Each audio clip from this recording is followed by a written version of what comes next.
Hey guys, tonight we're unwrapping a piece of history that's richer than your uncle's conspiracy theories at Thanksgiving. When chocolate bars didn't just melt in your mouth, they also gave you a buzz that could launch 1,000 bad decisions. Yes, we're talking about a time when Hershey's chocolate bars contained cocaine. No, this isn't clickbait or the plot of a rejected Scorsese movie. This actually happened. So before you settle in, take a second to like this video and subscribe, but only if you actually enjoy what I do here. Drop a comment letting me know where you're listening from. Now, dim those lights, flip on a fan for some white noise, and get as comfortable as possible. Maybe put away any chocolate you have on your nightstand. You'll never look at it the same way again. Let's get curious for a second. What was it like to live in a world where your favorite treat could double as a pre-workout supplement? Did people actually notice their chocolate was extra energizing? Or did they just assume everyone else was also yelling at their furniture? Did Victorian moms hand out Hershey's bars to kids and then wonder why bedtime looked like the monkey exhibit at the zoo? What happened if you brought a Hershey's bar to the office? Did you finish the quarterly report? Or start inventing the fax machine by accident? And what did the factory workers do when they realized the lunch break brownies were causing existential revelations? Congratulations. You've just woken up in the early 1900s. An era when the best part of waking up wasn't just coffee. It was a chocolate bar that could make you believe in your own business ideas. You're about to spend a day in a world where sugar, cocoa, and a sprinkle of South American magic were all part of a balanced breakfast. Good luck. It's the turn of the century, and chocolate is sweeping the nation. Fancier than your neighbor's mustache wax and way more fun at parties. Chocolate bars are the hottest new invention, promising not just deliciousness, but a sense of luxury for everyone who can afford a nickel. Let's set the scene. It's 1901. You're living in a world where most things taste like disappointment, boiled cabbage, or something suspiciously close to shoe leather. The average dessert is bland. The most popular candy is suspiciously sticky. And even fruit comes with seeds that threaten your dental integrity. Suddenly, chocolate arrives on the American market. All glossy wrappers and sugar-dusted promises. It's not just a treat, it's a revolution. Chocolate bars are the iPhones of their era, expensive, slightly mysterious, and guaranteed to make your cousin jealous. Walking into a candy shop is like stepping into the future. The air is thick with the smell of cocoa and melting sugar, enough to make you forget that most people still think indoor plumbing is witchcraft. Storefront windows sparkle with displays, rows of foil-wrapped bars, tins stacked higher than your ambitions, and advertisements claiming that chocolate will make you smarter, stronger, and possibly more attractive. Is it true? Who cares? You buy 3 anyway, knowing full well you'll eat them before you get home. At home, you peel back the crinkly wrapper like you're unwrapping a tiny, edible miracle. For a moment, life's struggles melt away. The landlord's threats, your boss's questionable breath, the fact that your shoes are 30% cardboard. All forgotten, if only for the 2 minutes it takes to devour a bar. This is bliss. This is luxury. This is what it feels like to be a Rockefeller, if the Rockefellers spent their fortunes on snacks and had slightly less complicated hats. But the real magic isn't just in the flavor. It's in the idea of chocolate. Its status as a modern marvel. In an age when most desserts are as exciting as a tax return, chocolate is the star of every occasion. Birthdays, weddings, funerals, nothing says we care like a hastily regifted chocolate bar. You start seeing them everywhere.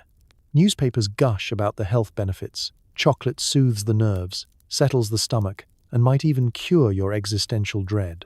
Doctors recommend it to patients who look too pale, too tired, or too suspiciously cranky. If you have a medical complaint, the answer is chocolate, and maybe a brisk walk, but mostly chocolate.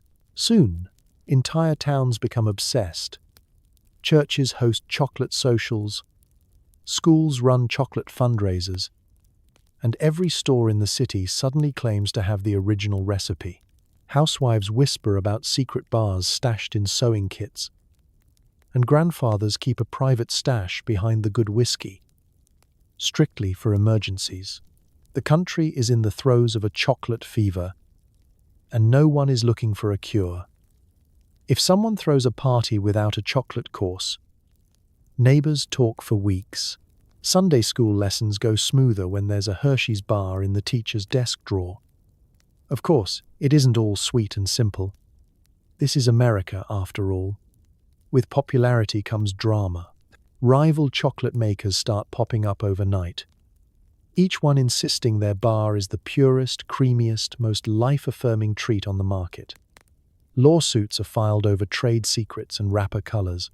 Someone invents a machine that claims to stamp out counterfeit chocolate, a crime so serious you'll be discussing it with your grandchildren. Right after you explain dial-up internet. In courtrooms, lawyers argue the finer points of cocoa content while snacking discreetly under the table. And just when you think the mania can't get any wilder, you realize not everyone is happy about this new trend. Social reformers begin to grumble about moral decay and tooth rot. Newspaper columnists warn that children are growing restless and unreasonably optimistic. Some claim chocolate is a gateway to jazz music. Others say it'll ruin dinner, destroy your work ethic, and turn the nations into a bunch of slack-jawed, cocoa-addled dreamers. Frankly, you're fine with that. If the price of progress is a sticky-fingered future, so be it. But despite the pearl-clutching, chocolate only gets more popular. By the time you finish your second bar, you're pretty sure you can outrun a trolley and compose a symphony at the same time. Families hoard wrappers, kids swap them like baseball cards, and entire city blocks are united in the pursuit of the next sweet fix. Even the local dentist gets in on the action, handing out prescription chocolate for especially good checkups. So here you are. Turn of the century America, a place where chocolate is new, exciting, and just a little bit scandalous. You eat another square, listen to the distant sound of a player piano, and wonder if anything this delicious could possibly last. Spoiler, not in your hand. End scene with you, satisfied, drifting off with a faint smudge of chocolate on your pillow and dreams of candy fortunes dancing through your head. Let's talk ingredients. You pick up a Hershey's bar, expecting the usual cocoa, sugar, a dash of vanilla. Surprise! There's a little something extra in there, coca leaf extract. Because why just satisfy your sweet tooth when you can also outpace a cheetah? You, standing in a general store, reach for a chocolate bar, blissfully unaware that your innocent craving will soon be joined by a lightning bolt of 1900s science. Hershey's, eager to make their mark in the booming candy market, is not just tossing together cocoa and hope. No. They're following the golden age of food innovation, when experimentation meant throwing all sorts of botanicals into a bubbling vat and seeing what happened next. Sometimes it was vanilla. Sometimes it was, well, cocaine. That's right. Your dessert comes with a dash of pharmacology. Bon appetit. Back then, nobody really bats an eye. The late Victorian era is the age of boldness, mustaches, and a total lack of warning, labels. Hershey's bars join a long list of miracle foods and patent medicines promising to pep you up, boost your mood, and possibly help you survive an unexpected bear attack. It's the original energy bar. If you're feeling tired after a long day at the textile mill, or if you're just trying to make it through your nephew's 6th birthday party, you reach for chocolate. The only side effect? An intense desire to rearrange your furniture and write a strongly worded letter to the mayor. How did this happen? Let's rewind to the humble cocoa bean and its journey through industrial America. Hershey's founders are looking for a recipe that stands out, a bar that not only melts in your mouth, but also melts away your fatigue, your boredom, and maybe some of your sense of proportion. The late 1800s are a time when every new food is a chance to reinvent yourself. Jello salads, health tonics, and canned meat with names that would haunt your dreams all have their place.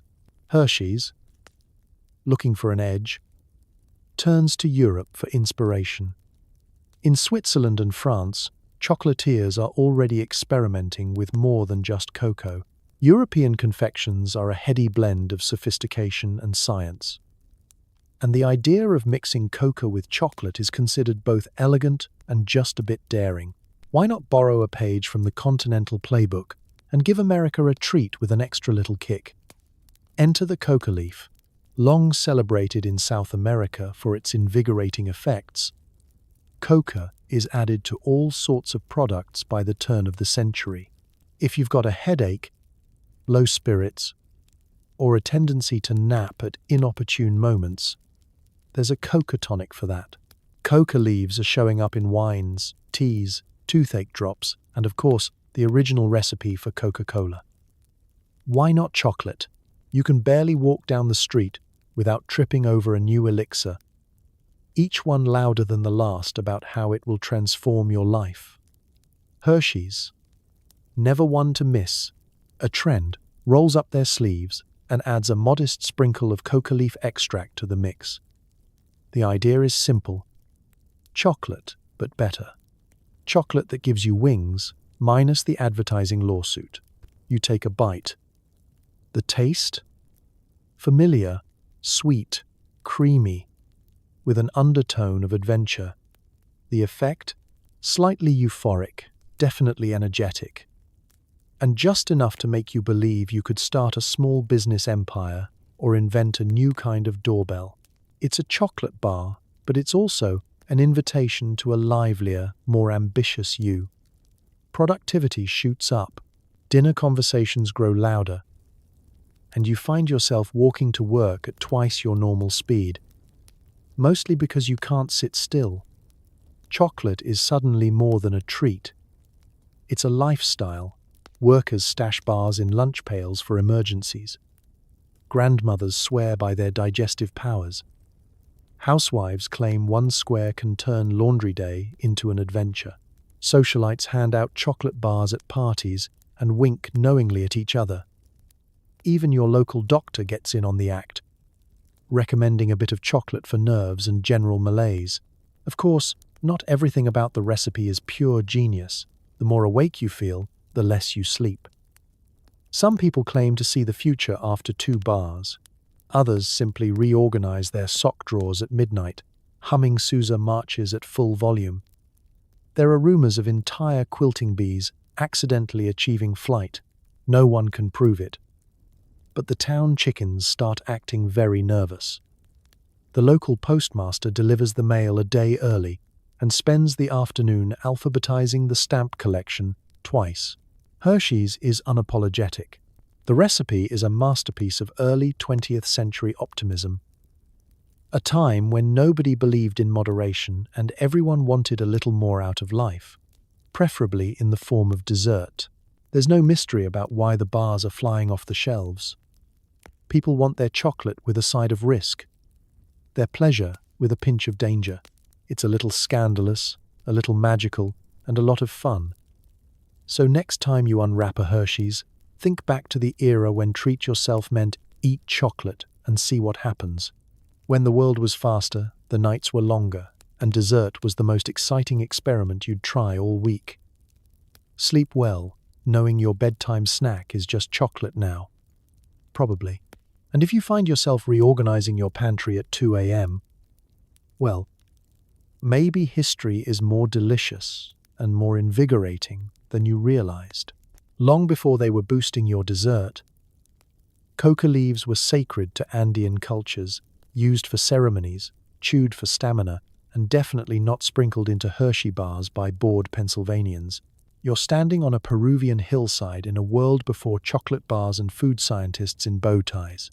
The air is thin, the sun is bright, and everyone around you is chewing on small, slightly bitter green leaves.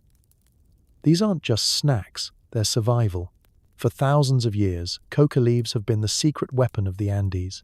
Farmers, messengers, even royalty, they all relied on the humble coca leaf to give them the energy to farm steep slopes, run impossible distances, or just stay awake through yet another epic poem about potatoes. In Incan society, coca isn't about parties or productivity hacks. It's sacred. Used in religious rituals, it's offered to the mountains, the sun, and the spirits of ancestors. Need to ask the gods for a good harvest. Offer coca. Need to survive a 16-hour shift building a temple out of stones the size of your hopes and dreams? Chew coca. Need to impress your friends at a festival? Pull out your freshest, greenest leaves and show off your stamina. It's a social flex, a health tonic, and spiritual insurance, all in one. There's even a royal stash reserved for special occasions. Coca leaves picked by moonlight, presented to Incan emperors with reverence, and never to be mistaken for your cousin's everyday chew. Coca leaves are full of alkaloids, nature's little pick-me-up. But don't imagine a crowd of ancient Incans doing the Macarena on a sugar rush. The leaves, when chewed in their natural state, deliver a gentle, steady boost, like a double espresso that lasts all day, minus the existential dread. There's no crashing, no pacing, no regrettable text messages to ex-partners. Just endurance, focus, and a mild sense of being able to outwalk a llama. For an Andean runner tasked with delivering messages over mountains, a wad of coca meant the difference between arriving before sunset and arriving sometime next week. These leaves shaped an empire. Archaeologists find traces of coca in royal tombs, in ceremonial goblets, and in the teeth of commoners. It was payment for labor, an offering at every major festival, and a necessary companion for anyone setting out across the mountains. When the Spanish arrived, they were baffled and, predictably, tried to ban coca, only to realize their own miners wouldn't last an hour in the silver pits without it. Fast forward a few centuries, and the coca leaf is making the long journey from sacred mountain valleys to the bustling cities of Europe and North America. By the mid-1800s, enterprising scientists isolate cocaine from coca because, if there's one thing a Victorian loves, it's overcomplicating plants. Suddenly, coca isn't just an Andean secret, it's an international sensation. Pharmacies in Paris sell coca wine, promising to cure everything from shyness to tuberculosis. Invigorating tonics, laced with coca, are all the rage at dinner parties, and nobody's asking too many questions. French doctors prescribe Vin Mariani wine fortified with coca to literary giants, opera singers, and, just for good measure, Pope Leo XIII. Soon enough, American inventors join in, enter the age of patent medicines, when every bottle at the local pharmacy claims to be a miracle in a glass. Coca leaf extract finds its way into toothache drops, cough syrups, nerve tonics, and, famously, soda fountains. It's a golden age for invigorating everything. If you're tired, blue, or just a little bored, there's a coca solution with your name on it. And if you're a candy maker looking to corner the market, you start to wonder, what would happen if we put this stuff in chocolate? Enter the chocolate makers. Always on the hunt for new flavors, new sensations, and new ways to one-up the competition, they spot an opportunity. If coca can turn an average wine into a miracle elixir, why not try it in chocolate? Chocolate already has a reputation as an energizing, slightly decadent treat. Adding coca is like putting rocket fuel in a horse-drawn carriage. And just like that, the sacred leaf of the Andes finds itself starring in candy bars, nestled between sugar and cocoa butter. Destined for lunchboxes, parlors, and that one uncle who's always starting a side business. By the time Hershey's gets involved, Coca's journey from holy offering to factory ingredient is complete. In the hands of American food engineers, it becomes a carefully measured extract, just enough to make your chocolate bar feel like a good idea at 9 p.m. on a work night. The original Incan traditions? Lost somewhere between the factory floor and the advertising department, which is currently brainstorming slogans like the bar that keeps you awake, alive, and aggressively optimistic. Meanwhile, no one is offering a prayer to the mountain spirits, unless you count the nervous workers hoping their boss won't notice how fast they're wrapping bars today. Was it historically inevitable? Maybe. Humans have always had a soft spot for plants that make life less exhausting. And in an era when people believed that any natural product must be good for you, nobody's too worried about what's actually in their treat. As long as it helps them finish building the railroad, writing the great American novel, or just sitting through another family dinner. So, next time you hear someone romanticizing all natural ingredients, remember the humble coca leaf, revered by the Incas, reimagined by industrialists, and ultimately immortalized in the chocolate bars that powered a nation straight through bedtime. The journey from sacred ritual to snack time afterthought might not make the wrapper, but the story is every bit as remarkable as the sugar rush. Victorian-era science, a magical time when invigorating meant putting a little something in everything. Chocolate, wine, cough syrup, if it didn't make your heart race, was it even medicine? Hershey's was right on trend. Let's set the scene. It's the late 19th century, and science is all the rage. People trust science so much that they'll try anything as long as it sounds vaguely experimental or has a man in a lab coat involved. The world is teeming with new inventions: electric lights, the telephone, pants with actual zippers. Progress is the day's favorite word. And every dinner conversation is peppered with talk of germ theory, radium, and whether it's really safe to put batteries so close to your pocket. And right in the middle of this frenzy, the invigorating snack craze is born. You, standing in a pharmacy turned grocery store, are spoiled for choice.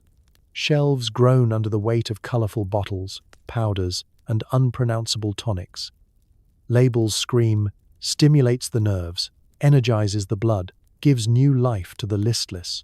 If you're feeling sluggish, unmotivated, or just have a bad case of the Mondays, you could grab a hot cocoa, a stick of gum, or a chocolate bar, all boasting mysterious energizing properties. Actual ingredients? None of your business.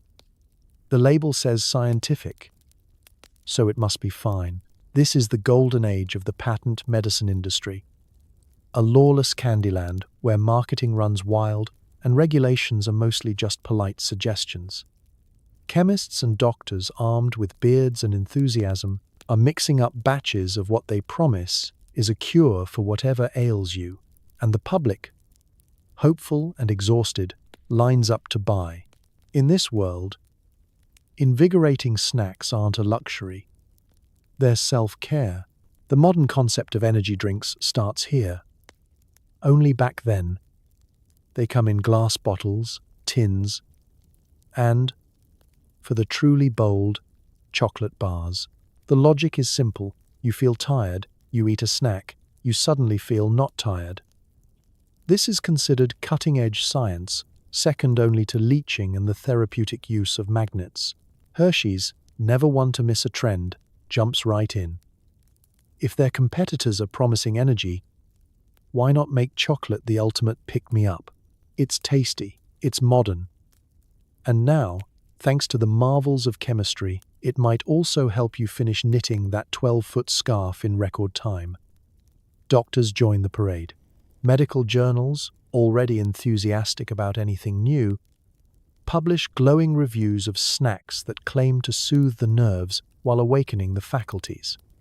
There are testimonials, nervous salesmen, exhausted teachers, harried mothers and grandfathers who haven't napped since the Lincoln administration, all praising the restorative powers of the modern candy bar. You imagine a Victorian dinner party. Everyone nibbling at their chocolate, eyes growing wider, conversations getting louder, and the night ending with an impromptu poker in the drawing room. Advertising is key. Posters depict sprightly children bounding over fences, office workers cheerfully calculating rows of numbers, and athletes vaulting over hurdles with chocolate bar wrappers fluttering in the breeze.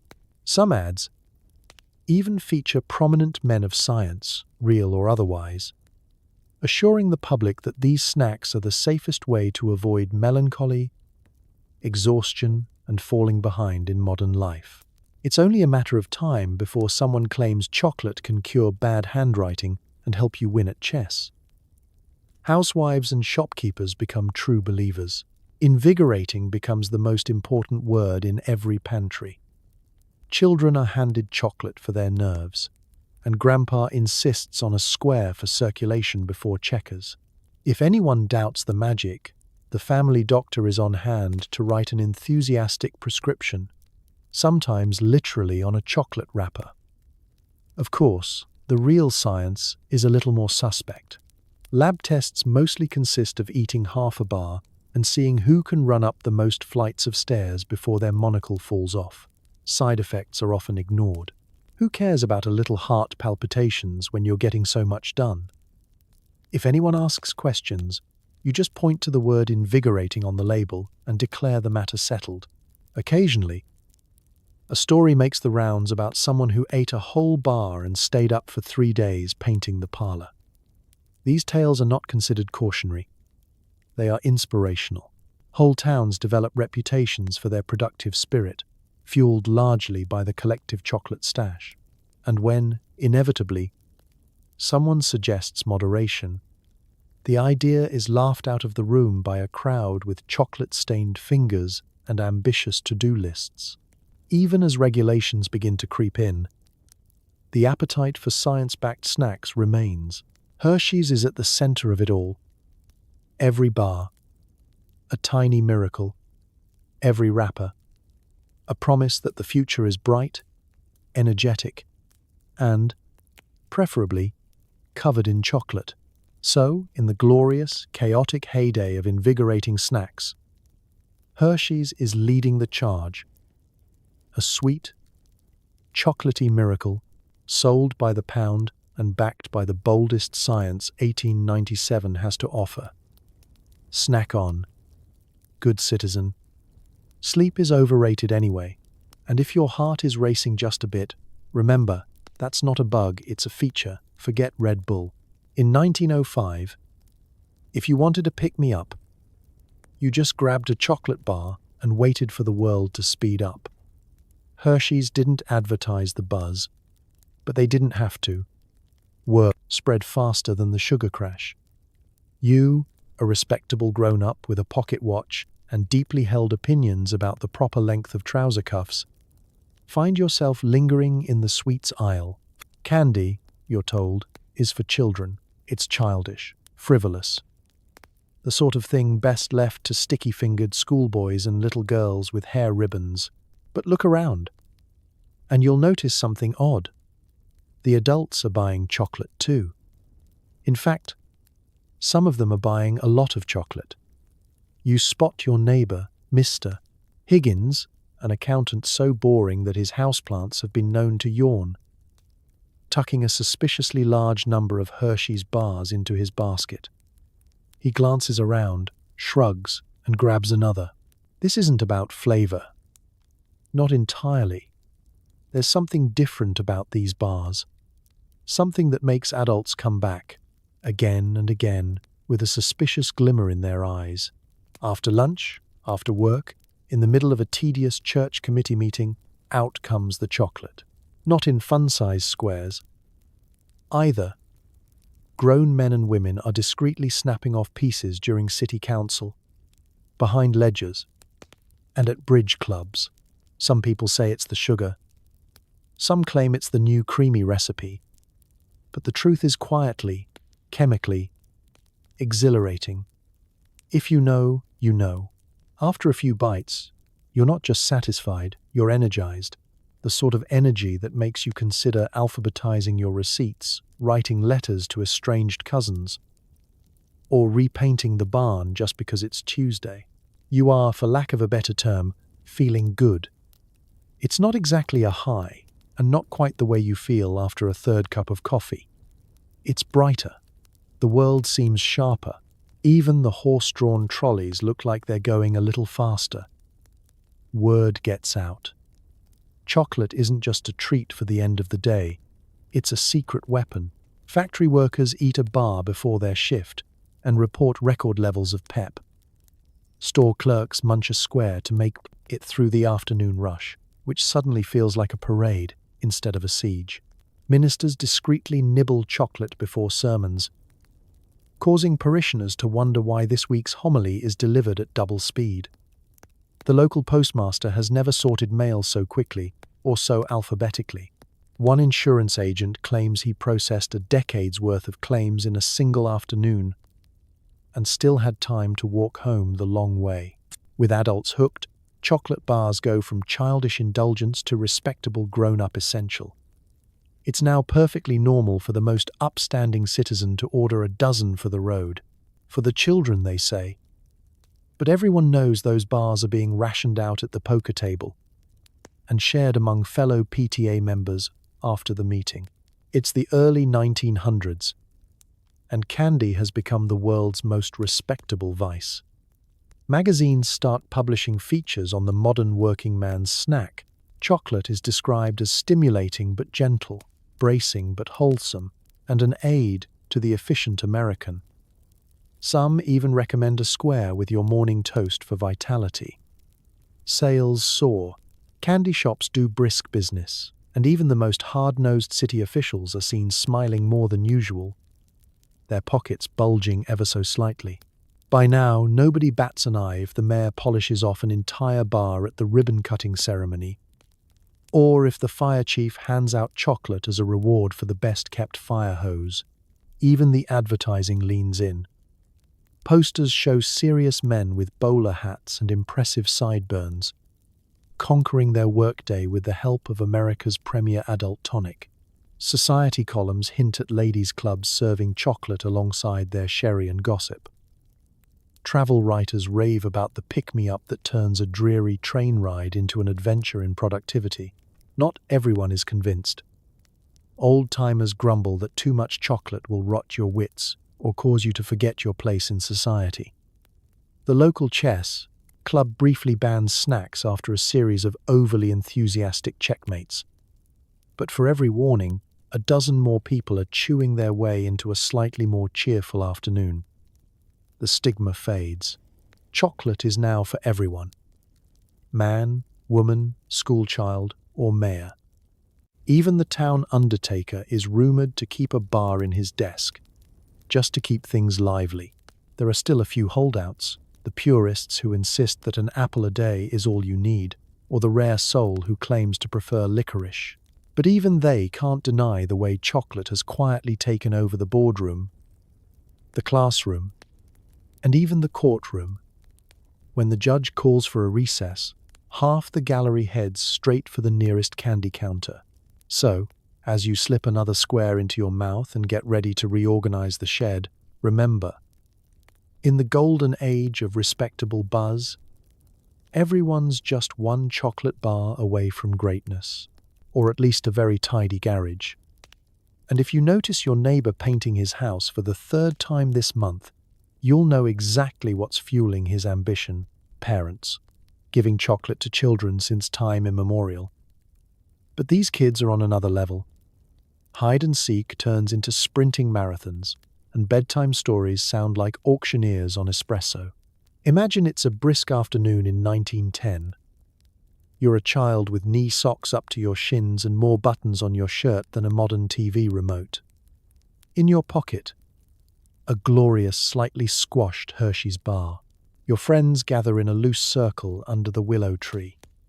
Someone shouts, "Last one to the fence is a rotten egg," and suddenly, it's less of a game and more of a community track meet sponsored by the local confectioner. Chocolate, once a rare treat reserved for Christmas and family reunions, has become an everyday staple. Your parents, eager to show their modern sensibilities, buy chocolate bars for the kids.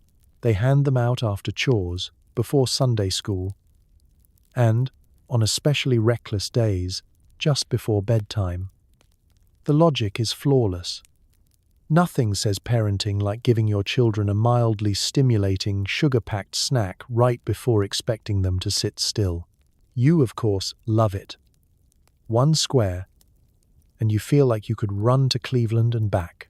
Homework is finished in record time, with penmanship that could be described as experimental, and even the family dog starts looking nervous. Indoor voices become a myth. Your sibling invents a game called human pinball, which mostly involves bouncing off furniture at increasing speeds. Grandma, clutching her pearls, wonders if she should call a priest, or at least invest in heavier curtains. Teachers, meanwhile, face a daily onslaught of enthusiasm. School is now less a temple of learning and more a high-stakes obstacle course. The morning lesson is interrupted by spontaneous recitations, interpretive dances, and the occasional foot race around the cloakroom. Miss Wilkins, the long-suffering teacher, gives up on spelling tests and focuses on not losing anyone out the second-story window. She drinks a lot of soothing tea and dreams of early retirement. Recess, once a gentle hour of skipping rope and hopscotch, becomes an extreme sport. Kids scale fences, invent entirely new ball games, and negotiate complicated trades involving marbles, Aggies, and the ever-coveted chocolate bar wrapper. Lunchboxes rattle with candy bars, sometimes hidden in a secret compartment between the liverwurst sandwich and the emergency carrot stick, never to be eaten. Bedtime is now an Olympic event. Parents line up. Children brush teeth at speeds previously reserved for competitive rowing, and pajamas are donned with the efficiency of a fire brigade. Story time, theoretically a moment for winding down, turns into a competitive sport. Every child wants to tell their version of the day, usually at the same time and at triple speed. Once upon a "Did you see the Mom? Did you know that if you run fast enough you can look at my drawing?" By the time the lights go out, the room hums with residual energy, like a beehive in a thunderstorm. But no one really minds. After all, this is the new age. Progress, excitement, modernity. If a few lamps get knocked over, if a few pairs of shoes are mysteriously left on the neighbor's roof, it's just the price of raising an energetic, forward-thinking generation. Chocolate bars, once a rare luxury, are now the fuel for tomorrow's leaders, inventors, and probably the world's fastest hopscotch champions. And as you finally drift off, heart still tapping out a ragtime tune, you dream of tomorrow's adventures and maybe, just maybe, another piece of chocolate with breakfast. The golden age of candy isn't just changing snacks, it's redefining childhood, one hyperactive afternoon at a time. Inside the Hershey's factory, workers mix, stir, and sample. No one questions why lunch breaks are so productive, or why Bob, in shipping, has started speaking in Morse code. Let's clock in. It's 1908, and you work at the Hershey's chocolate factory, a sprawling wonderland of whirring machines, endless conveyor belts, and the unmistakable aroma of cocoa that seeps into your hair, skin, and soul. Your morning starts before sunrise, because Milton Hershey, the Willy Wonka of Pennsylvania, believes in punctuality, good nutrition, and employees who can sprint between vats without tripping over their own optimism. You button your starched shirt, join the other workers shuffling through the front gate, and inhale deeply.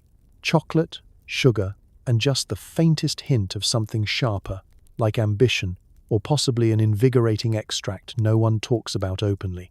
The air vibrates.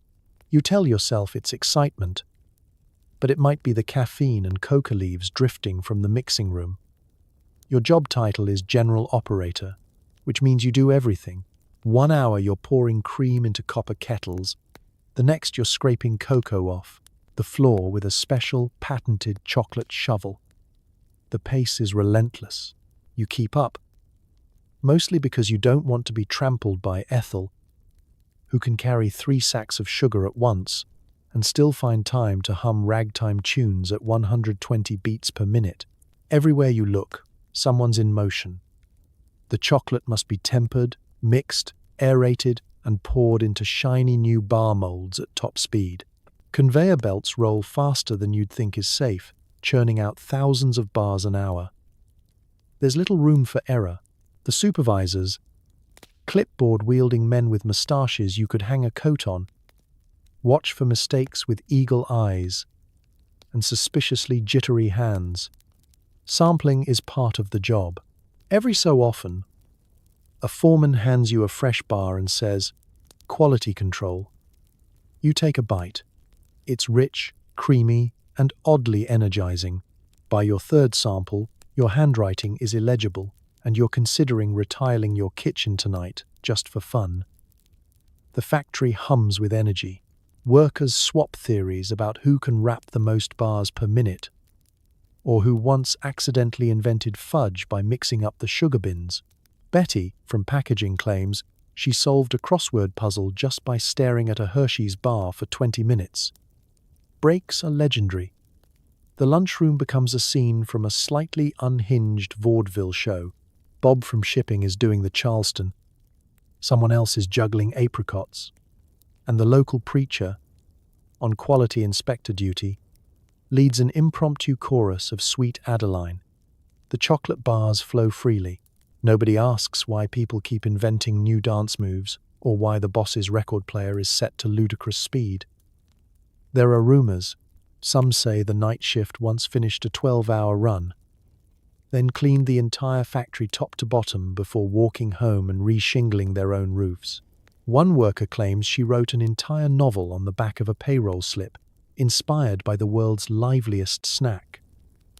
Others whisper that the real secret to Hershey's success isn't just the recipe, but the unstoppable, mildly vibrating workforce powering the whole enterprise. Of course, not every day is perfect. There are mishaps, a chocolate avalanche here, a sugar explosion there, someone accidentally energizing the company cat. But overall, morale is sky high. Productivity charts are drawn in zigzags.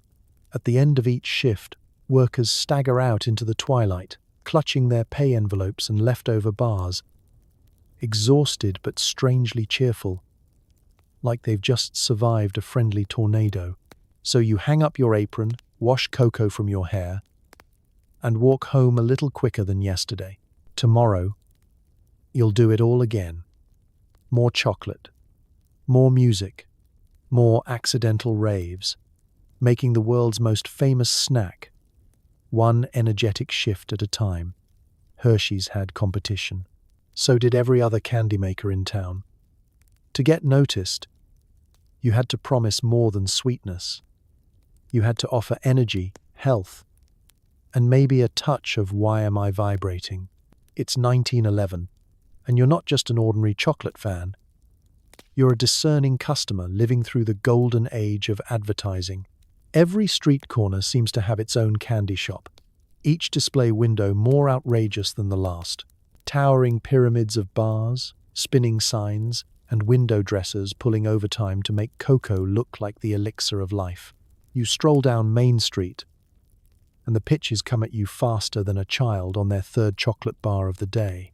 One billboard insists that chocolate is the snack of champions, with a drawing of a heroic-looking man, biceps bulging, wielding a bar like Excalibur. Another claims Hershey's the gentle stimulus for delicate nerves. The next window over, a rival boasts, "Eat Swift's Choco. Force. Outrun fatigue. Outlast time." You start to wonder if eating a chocolate bar will let you leap over a hay wagon, or just give you the courage to talk to your barber about that unfortunate haircut. The ad copywriters are in their prime, cunning, creative. and possibly just a little too enthusiastic about their own product samples. Posters scream about vim and pep and zest, all qualities that, until now, you never realized were missing from your dessert. There are illustrated testimonials from famous explorers, marathon runners, and local school teachers. After just one Hershey's bar, I graded 200 arithmetic tests and still had time to invent a new form of multiplication. In the newspapers, half-page spreads debate the virtues of different bars. Should you choose one for its creamy finish or its unrivaled briskness? Some bars boast of healthful botanicals, which is code for if you start seeing colors, please write us a letter. One brand even features a before and after illustration. Before chocolate, sad, pale, slumping. After chocolate, vigorous, rosy, somehow 4 inches taller. Candy makers don't stop at print. They take to the streets. Promotional wagons roll into town squares, handing out free samples to crowds of children and grown-ups who will definitely try just one. Chocolate-themed parades, complete with costumed cocoa beans, snake through cities while marching bands play suspiciously fast marches. Step right up and try the newest, most invigorating bar this side of the Mississippi. The competition is so fierce that someone starts a rumor about a candy bar with real gold inside. The search for the golden ticket begins a generation early, resulting in disappointed teeth and at least one cracked molar. Meanwhile, inside the companies, marketing departments become battlefields. Executives hold meetings over stacks of rejected slogans. Hershey's, unwrap, happiness, and maybe a little bit of trembling. Swift's, chocolate so good you'll forget what sadness is. Artists, high on cocoa fumes and deadlines, churn out new mascots, a sprinting rabbit, a somersaulting squirrel, and for reasons no one can explain, a dancing boot. Of course, the public loves every second.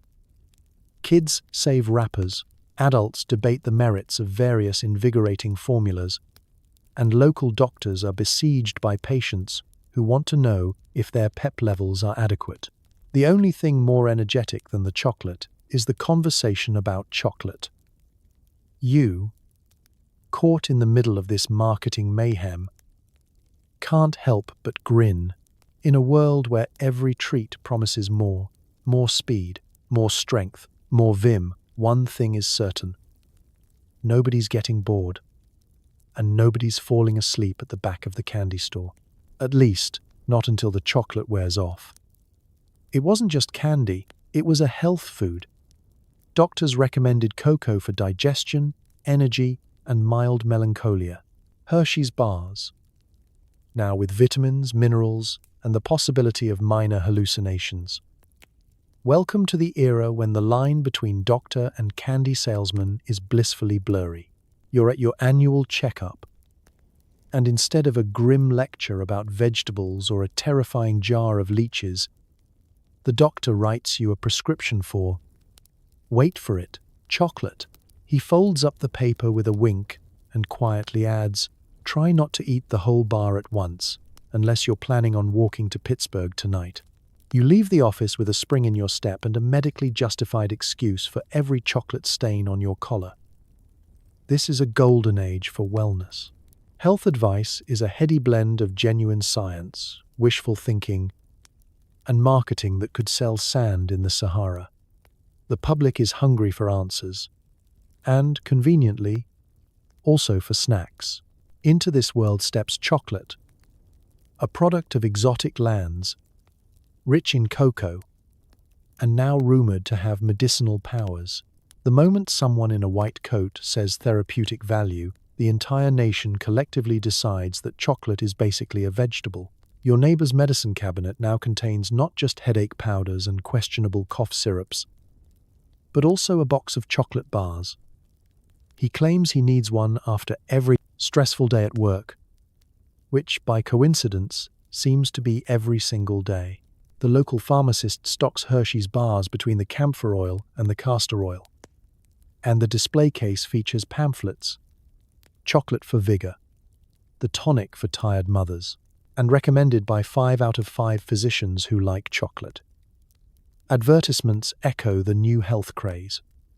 One promises that Hershey's soothes the nerves, restores youthful energy, and promotes regularity, because nothing says modern medicine like a dessert that keeps your spirits, and possibly your intestines, in top shape. Another assures that a square after every meal will ensure a pleasant disposition and a swift return to productivity. If you can't sleep, eat chocolate. If you can't wake up, eat chocolate. If you feel blue, anxious, or have a neighbor who looks at you funny, chocolate is the answer. Chocolate's health benefits even make their way into the classroom. School teachers are known to hand out squares for focus and calm, and mothers pack a little extra in lunchboxes for strength. There are rumors that certain forward-thinking employers keep a tin of cocoa bars in the office for staff morale, and perhaps to distract everyone from the fact that vacation days don't exist. This is also the age of testimonials. Newspapers print stories about the man who ate a Hershey's bar before running his best mile, the housewife who single-handedly hosted a luncheon for 17 after a medicinal dose, and the child whose academic marks mysteriously improved after a week of cocoa therapy. Doctors themselves become chocolate's greatest champions, sometimes accepting honorary samples for their efforts. Medical conferences debate the best dose, while one ambitious dentist quietly invents the world's first guilt-free toothpaste. Of course, not everyone is convinced. Some skeptical souls mutter about overstimulation, agitation, and the curious case of the vibrating piano teacher. But the voices of caution are drowned out by the delightful sound of unwrapping foil and the collective sigh of contentment that follows. So you indulge. You recommend chocolate to friends and family with the confidence of a seasoned health expert. If someone questions your snack, you simply reply, "Doctor's orders," because in this golden age of medical optimism, health is sweet, happiness is wrapped in silver, and the only real side effect is running out of chocolate before your next appointment. Hershey's wasn't alone. Coca-Cola was in on the act too. If you needed a pick-me-up in 1910, your options included soda, chocolate, and a brief but meaningful relationship with your ceiling fan. Let's rewind to the bustling, noisy streets of early 20th century America. The world is changing at breakneck speed. Horses are giving way to automobiles, telegraphs are being replaced by telephones, and everywhere you look, people are drinking, eating, and, let's be honest, slightly vibrating. It's not just chocolate fueling this energy. It's the dawn of the fizzy drink revolution, and leading the charge is none other than Coca-Cola. You, an upstanding citizen with a keen interest in modern refreshments, stroll into the corner pharmacy, which doubles as the neighborhood soda fountain. Behind the marble counter, a white-aproned soda jerk wields his glass bottles like a maestro. He asks, "The usual?"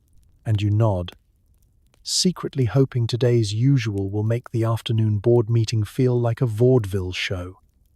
Coca-Cola, invented just a few decades earlier, is taking the country by storm. Its original formula isn't just carbonated water and syrup. It's a secret blend featuring coca leaf extract. Yes, that coca. And a healthy dose of caffeine. Early advertisements promise to cure headaches, lift moods, and invigorate the body and mind. It's not just a drink, it's a lifestyle, an all-American panacea for sluggishness and social anxiety. And then there's chocolate, your other favorite vice. You quickly realize that between Hershey's bars and a glass of Coke, you can achieve a kind of alertness usually reserved for barn cats during thunderstorms. It's not long before people start experimenting. A bite of chocolate, a sip of soda, another bite, another sip. Are you transcending reality? Not quite, but you're definitely writing longer letters and tapping your foot to music you can barely hear. The two titans, Hershey's and Coca-Cola, don't see each other as rivals. Not yet. In fact, the era is all about synergy. Drugstores proudly sell both chocolate bars and soda by the case. And some particularly inspired souls start crumbling their candy directly into their drinks, hoping to discover the next great American invention. Spoiler, the result is mostly sticky but memorable. Both companies lean hard into their invigorating image. Coca-Cola ads feature sparkling, well-dressed men and women, all beaming with the joy of superior hydration and barely contained nervous energy.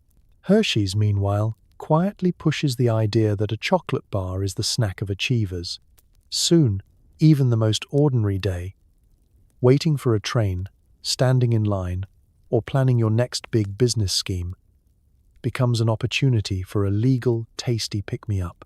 Every office, train car, and school picnic features at least one person armed with a bottle of soda and a pocketful of chocolate.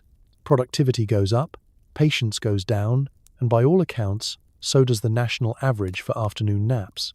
People start making bold decisions, opening shops, writing novels, and rearranging living rooms, all powered by a 1-to-2 punch of sugar, caffeine, and coca. Of course, not everyone is thrilled. Some hand-wringing social reformers warn of a nation on the brink of perpetual stimulation. Doctors write op-eds about overactive digestion. One preacher famously declared that America is turning into a land of jittery, wide-eyed dreamers. But by the time anyone finishes reading those editorials, they've usually already lost their train of thought and wandered off for a snack. So here you are, an American in 1910, living large, moving fast, and embracing the bold new world of candy bars and carbonated dreams. Whether you're in it for the flavor or the fizz, you know one thing for sure. With Hershey's and Coca-Cola, life is never, ever dull, and sleep is mostly theoretical. Patent medicines are everywhere, promising relief for headaches, nerves, and bad moods. Hershey's chocolate fits right in. Who needs a pharmacy when you have a candy counter? It's 1907, and you can't walk a block in any American city without being assaulted by the sight of apothecaries, tonic peddlers, and brightly painted wagons selling bottles with more claims than a carnival barker. Guaranteed to restore vigor, cures what ails you, safe for children and horses. It's the golden age of patent medicine, when hope comes in a bottle, or, increasingly, in a chocolate bar. You, like everyone else, are bombarded with advertisements promising that relief from exhaustion, worry, and vague nervous conditions is just a sweet treat away. Your local newspaper is full of testimonials from grateful citizens who cured their spleen pain with Dr. Wadsworth's magical elixir and their melancholia with an after-dinner Hershey's. For the low price of a nickel, you too can experience renewed youth and focus, with no prescription and, more importantly, no judgment. Pharmacies catch on fast. Where once the counter held jars of camphor, quinine, and mysterious powders, now there's a shelf just for chocolate. Medicinal cocoa bars stand shoulder to shoulder with cough drops and liver pills. Some brands don't even pretend anymore. Labels shout, Hershey's, now fortified for vitality, or eat Choco, relief and let the worries melt away. Your pharmacist, a serious man with wild eyebrows and a truly impressive collection of bow ties, nods sagely when you buy 2 bars. For your nerves, I presume, chocolate becomes the panacea for modern life. Overworked? Chocolate. Heart palpitations? Chocolate. Can't sleep? Also chocolate, somehow. There are pamphlets distributed to busy mothers promising a piece of chocolate for calm hands and happy homes. Men are told that a bar after supper will restore masculine energy. Children are given squares to soothe the growing mind. And if you're still not convinced, the wrapper suggests you write the company for a free booklet on the science of cocoa and the human temperament. No one's really sure what that means, but it sounds reassuring. Behind the scenes, candy makers are delighted. Chocolate, once a treat, is now a lifestyle. It's dispensed alongside powders, tablets, and tonics in a beautiful, buzzing symphony of hope and commerce. The public laps it up, sometimes literally. Even the most hard-nosed cynics find themselves rationalizing their daily indulgence. "It's for my constitution," they mumble, smearing a little chocolate on their best shirt. "Doctor's orders," they say, waving away concerned relatives.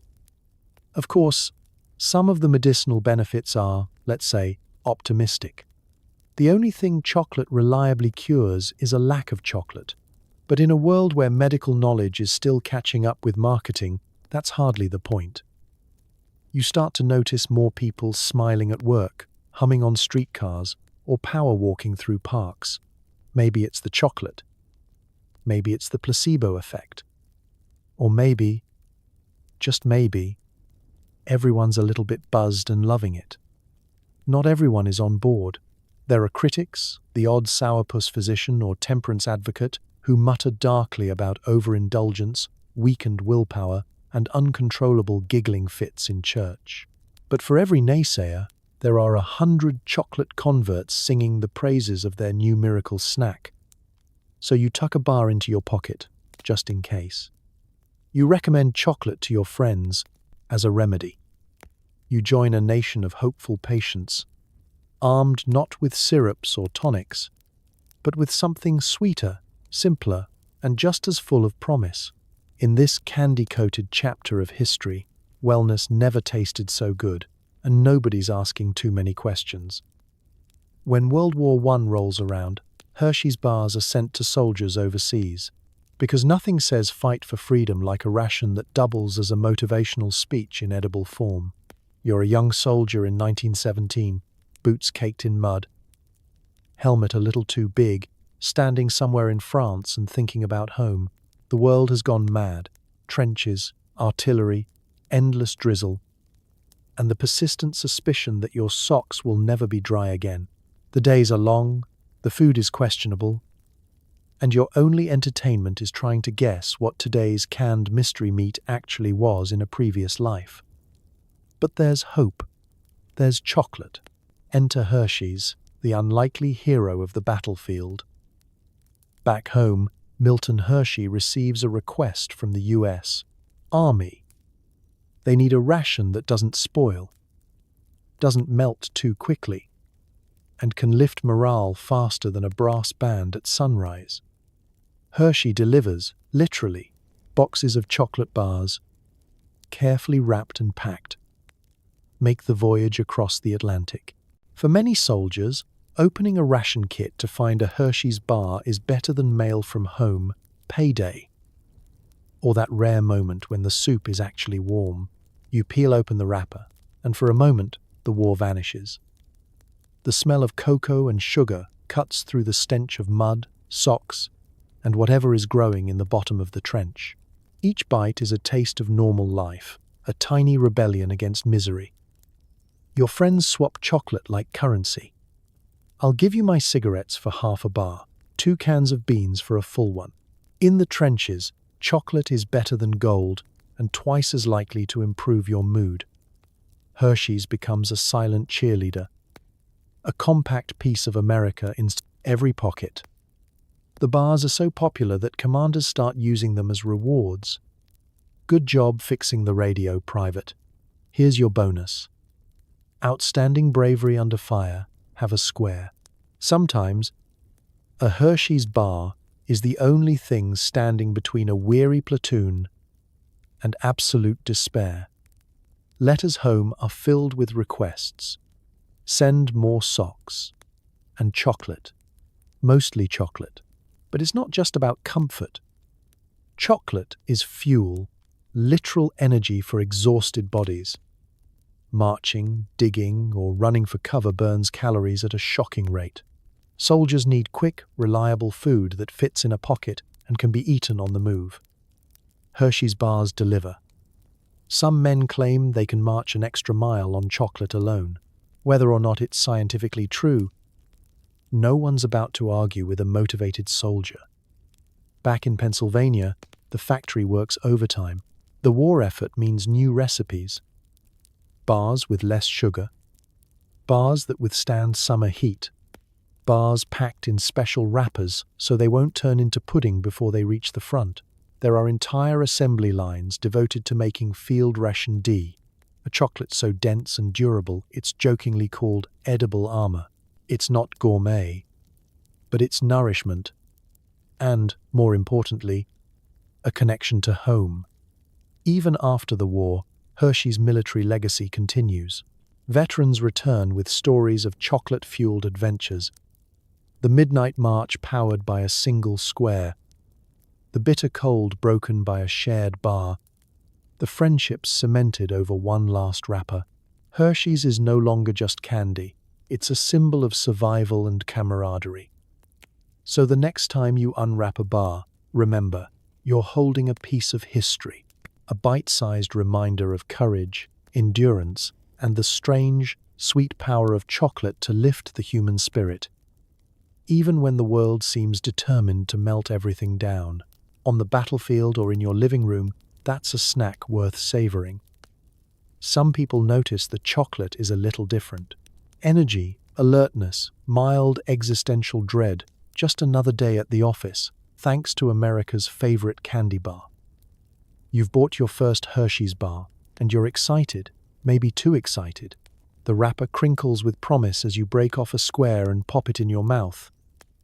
The taste is sweet, creamy, and deeply satisfying, but that's just the beginning. A few minutes later, you notice something odd. Your feet are tapping. Your mind is racing. Did you always have this many thoughts about weather patterns? You're pretty sure you could alphabetize your entire recipe collection in the time it takes your neighbor to finish a cup of tea. You're not alone. All across America, people are beginning to notice that Hershey's bars don't just taste good, they do something. Shopkeepers find themselves restocking shelves twice as fast, humming along to imaginary music. Housewives discover a sudden urge to reorganize every cupboard in the house and dust the baseboards for the third time this week. Children on the playground are inventing new games involving more running, more yelling, and, occasionally, spontaneous attempts to jump over garden hedges. There's talk in the office, too. The bookkeeper, who usually speaks in a slow monotone, is suddenly dictating numbers faster than his assistant can write. The boss, previously a model of mid-morning lethargy, now strides through the office like a man with somewhere better to be. "It must be the chocolate," whispers one clerk, who's been nervously rearranging paper clips for the past hour. Everyone nods. They all had a bar with lunch. Newspapers pick up on the trend. America's favorite treat doubles as pick-me-up, trumpets one headline. Letters to the editor pour in. Mrs. Tuttle from Ohio reports that she finished knitting an entire sweater in a single afternoon. Powered by Hershey's. A school principal in Indiana wonders if chocolate might be the solution to sluggish spelling bees. Results: inconclusive. Students can now spell supercalifragilisticexpialidocious, but have lost interest in sitting down. Not everyone's thrilled. Grandparents mutter that today's candy is too stimulating, as if Hershey's has somehow turned ordinary citizens into jittery, wide-eyed philosophers. One father suspects the chocolate is responsible for his son's sudden decision to invent something called rocket shoes. There are a few nervous mothers convinced the family cat has started telepathic communication. But that may be unrelated. The local medical community weighs in. Doctors, at least. The ones who haven't started eating chocolate themselves note a marked increase in energy, alertness, and minor fidgeting. Some warn of restless nights and unexpected bursts of enthusiasm. Others simply recommend moderation, which is promptly ignored by everyone who's ever tried ignoring a chocolate craving.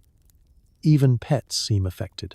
Dogs, previously content to nap by the stove, now accompany their owners on brisk walks around the block. The family parrot learns to say, "Hershey's, please," and is soon banned from the kitchen for excessive volume. Meanwhile, Hershey's remains politely silent. The company offers no official explanation for the nationwide surge in productivity and spontaneous jazz hands. "It's just good chocolate," says the latest ad, accompanied by a picture of a smiling family and, for some reason, a bicycle race. But for the average American, there's no mystery. Chocolate isn't just dessert. It's the fuel of a new, more animated age. You finish your bar, straighten the pictures on the wall, and consider repainting the living room while you're at it. If there's a downside to all this energy, you haven't found it. Yet. So you unwrap another bar, just to be sure. The only thing sweeter than chocolate, it turns out, is the buzz that comes with it. But not everyone's thrilled. Reformers, preachers, and concerned mothers begin to question whether candy should double as a controlled substance. The great chocolate debate begins. It's 1912, and America is deep in the grip of the temperance movement. Everywhere you turn, there are banners demanding virtue, marches for clean living, and church socials with more lemonade than any one person can safely consume. Alcohol is public enemy number one. But the hunt for vice doesn't stop at saloons and whiskey bottles. No, the searchlights of moral outrage soon land on another, sweeter culprit. The humble chocolate bar.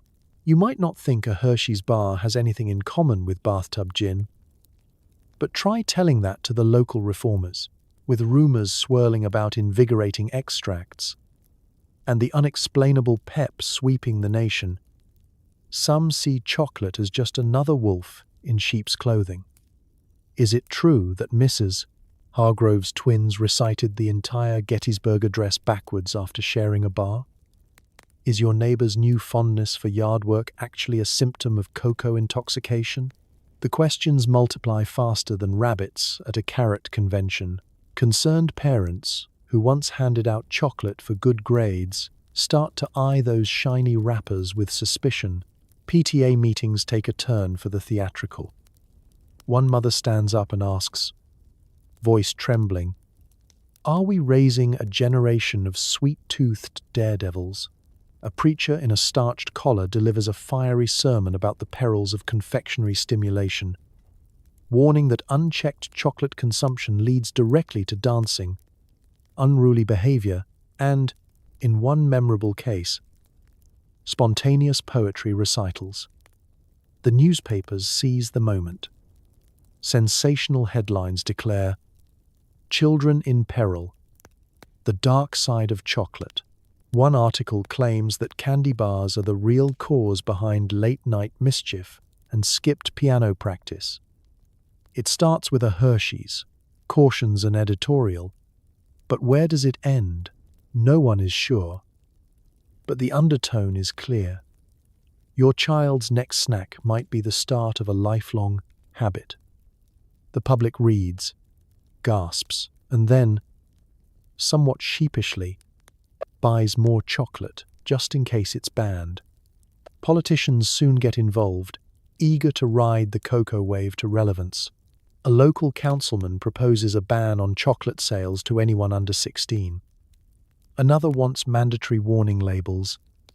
May cause excessive cheerfulness. Debates erupt in town halls, some of which become unintentionally lively when the refreshments include chocolate cake.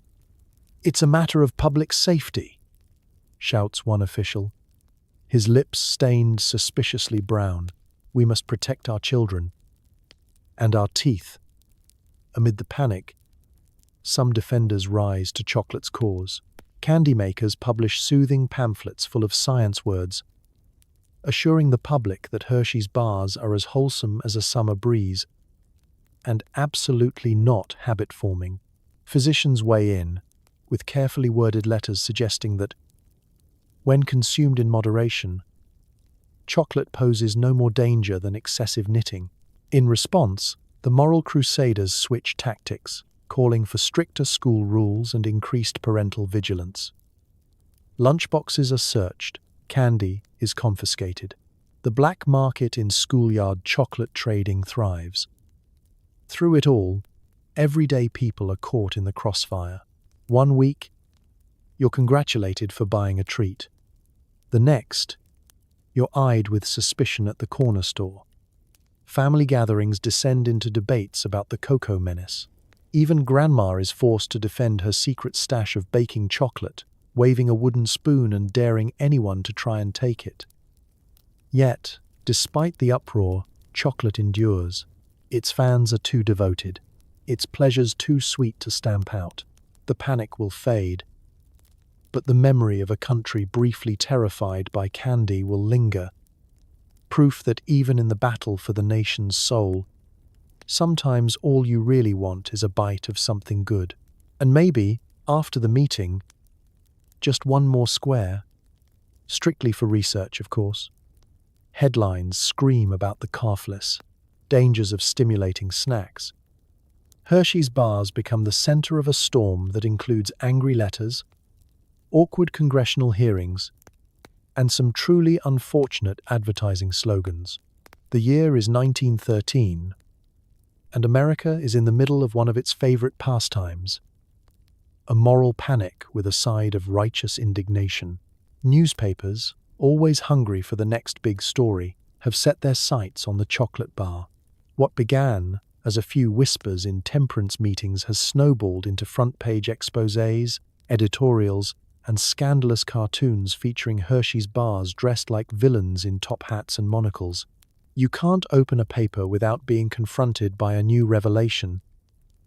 Children gone wild on cocoa. Afternoon tea descends into chocolate to blame. One columnist describes how an entire church choir finished rehearsal in under 7 minutes and suspects the treats at fellowship hour. Angry letters pour in, from citizens terrified of cocoa-driven unrest to those defending their right to enjoy a square or three with their afternoon coffee. The letters page becomes a battleground of clashing philosophies and questionable penmanship. It's not just the written word either. Political cartoons lampoon both sides. One day it's a chocolate bar leading children astray. The next, a mustachioed reformer chasing a Hershey's mascot through the streets with a broom. Satire becomes a national sport, and everyone's invited to play. Chocolatiers attempt to laugh it off, but their PR teams are sweating through their starched collars. Then, inevitably, the government steps in. Congress, having solved all other national problems, for now, decides to hold hearings on the social effects of stimulating confections. You watch in amazement as respectable men argue, with straight faces, about the proper age for chocolate consumption. A well-meaning senator waves a half-melted Hershey's bar and warns, if we don't act, soon our nation's youth will be climbing the walls, literally. The hearings are, by any measure, a spectacle. Experts testify about cocoa, caffeine, and the mysterious invigorating effect of certain snacks. Some claim chocolate is as harmless as milk. Others suggest it's a slippery slope to jazz music and public dancing. The press eats it up, filling columns with dramatic quotes and blurry photos of witnesses caught mid-gesture. One day, a respected dentist claims that Hershey's bars are the root of all cavities and most questionable decisions. The next, a retired general solemnly attributes his battlefield courage to a steady supply of rationed chocolate. Candy makers scramble to defend themselves. Hershey's, hoping to soothe public anxiety, rolls out new advertising slogans, sweetness without mischief, and enjoy responsibly, one square at a time. Some slogans don't land so well. Not just for children, for nervous grandmas too. Only the competition is delighted.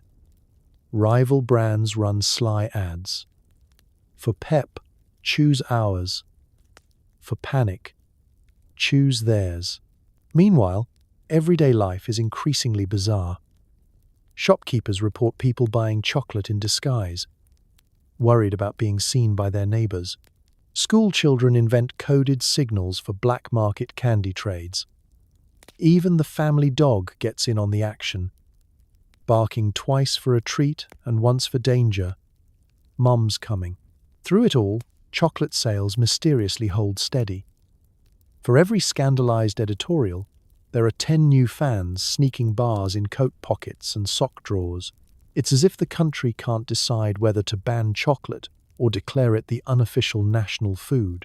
And so, the Hershey's bar remains in the spotlight, loved, feared, debated, and nibbled furtively during Senate recess. You take a bite and realize that, in a world this ridiculous, a little chocolate scandal is exactly what's needed. History's verdict? Deliciously undecided. Hershey's executives, masters of the non-answer. Does the chocolate contain coca leaf? Maybe. Is it dangerous? Of course not. Have you tried our new marshmallow bar? It's 1914. And as the great chocolate debate rages in newspapers and congressional halls, the folks at Hershey headquarters are sweating, not from guilt, but from the heat of so many flashbulbs and the pointed questions of reporters who suddenly care very much about what's in a candy bar. The public wants answers, the government wants regulation, and Hershey's wants everyone to calm down and eat some fudge. You can picture the boardroom. A polished oak table, neat rows of chairs, and nervous men in crisp collars. Outside, a phalanx of journalists wave their notebooks, firing questions faster than a conveyor belt in overdrive. The company's spokesmen are ready, or at least, they have practiced their "who, me" faces in the mirror. The questions start simple. Is it true your bars contain coca leaf extract? What exactly is invigorating about your product? Are you secretly fueling a nation of jazz musicians? Hershey's answers with the grace of a champion tap dancer. Our bars are made with the finest ingredients. We pride ourselves on quality. Hershey's is committed to the well-being of our customers. A masterclass in saying a lot, while saying absolutely nothing. Reporters dig deeper, hunting for a confession. They want to know the precise formula, the origin of every ingredient, and whether those rumors about a mystery powder are true. The company's PR men flash winning smiles and steer the conversation elsewhere. Have you tried our new marshmallow swirl?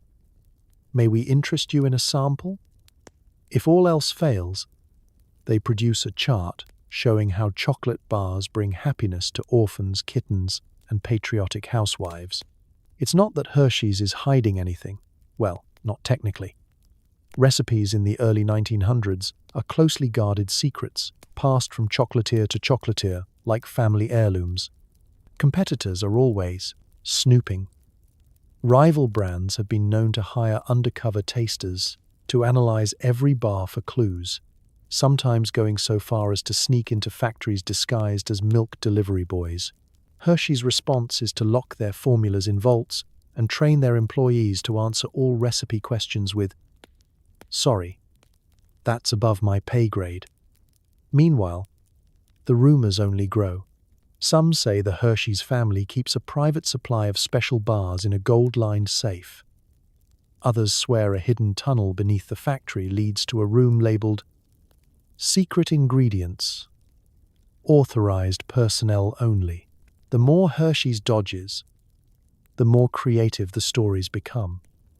Children imagine chocolate chemists with bubbling beakers and mysterious powders, all working through the night by candlelight.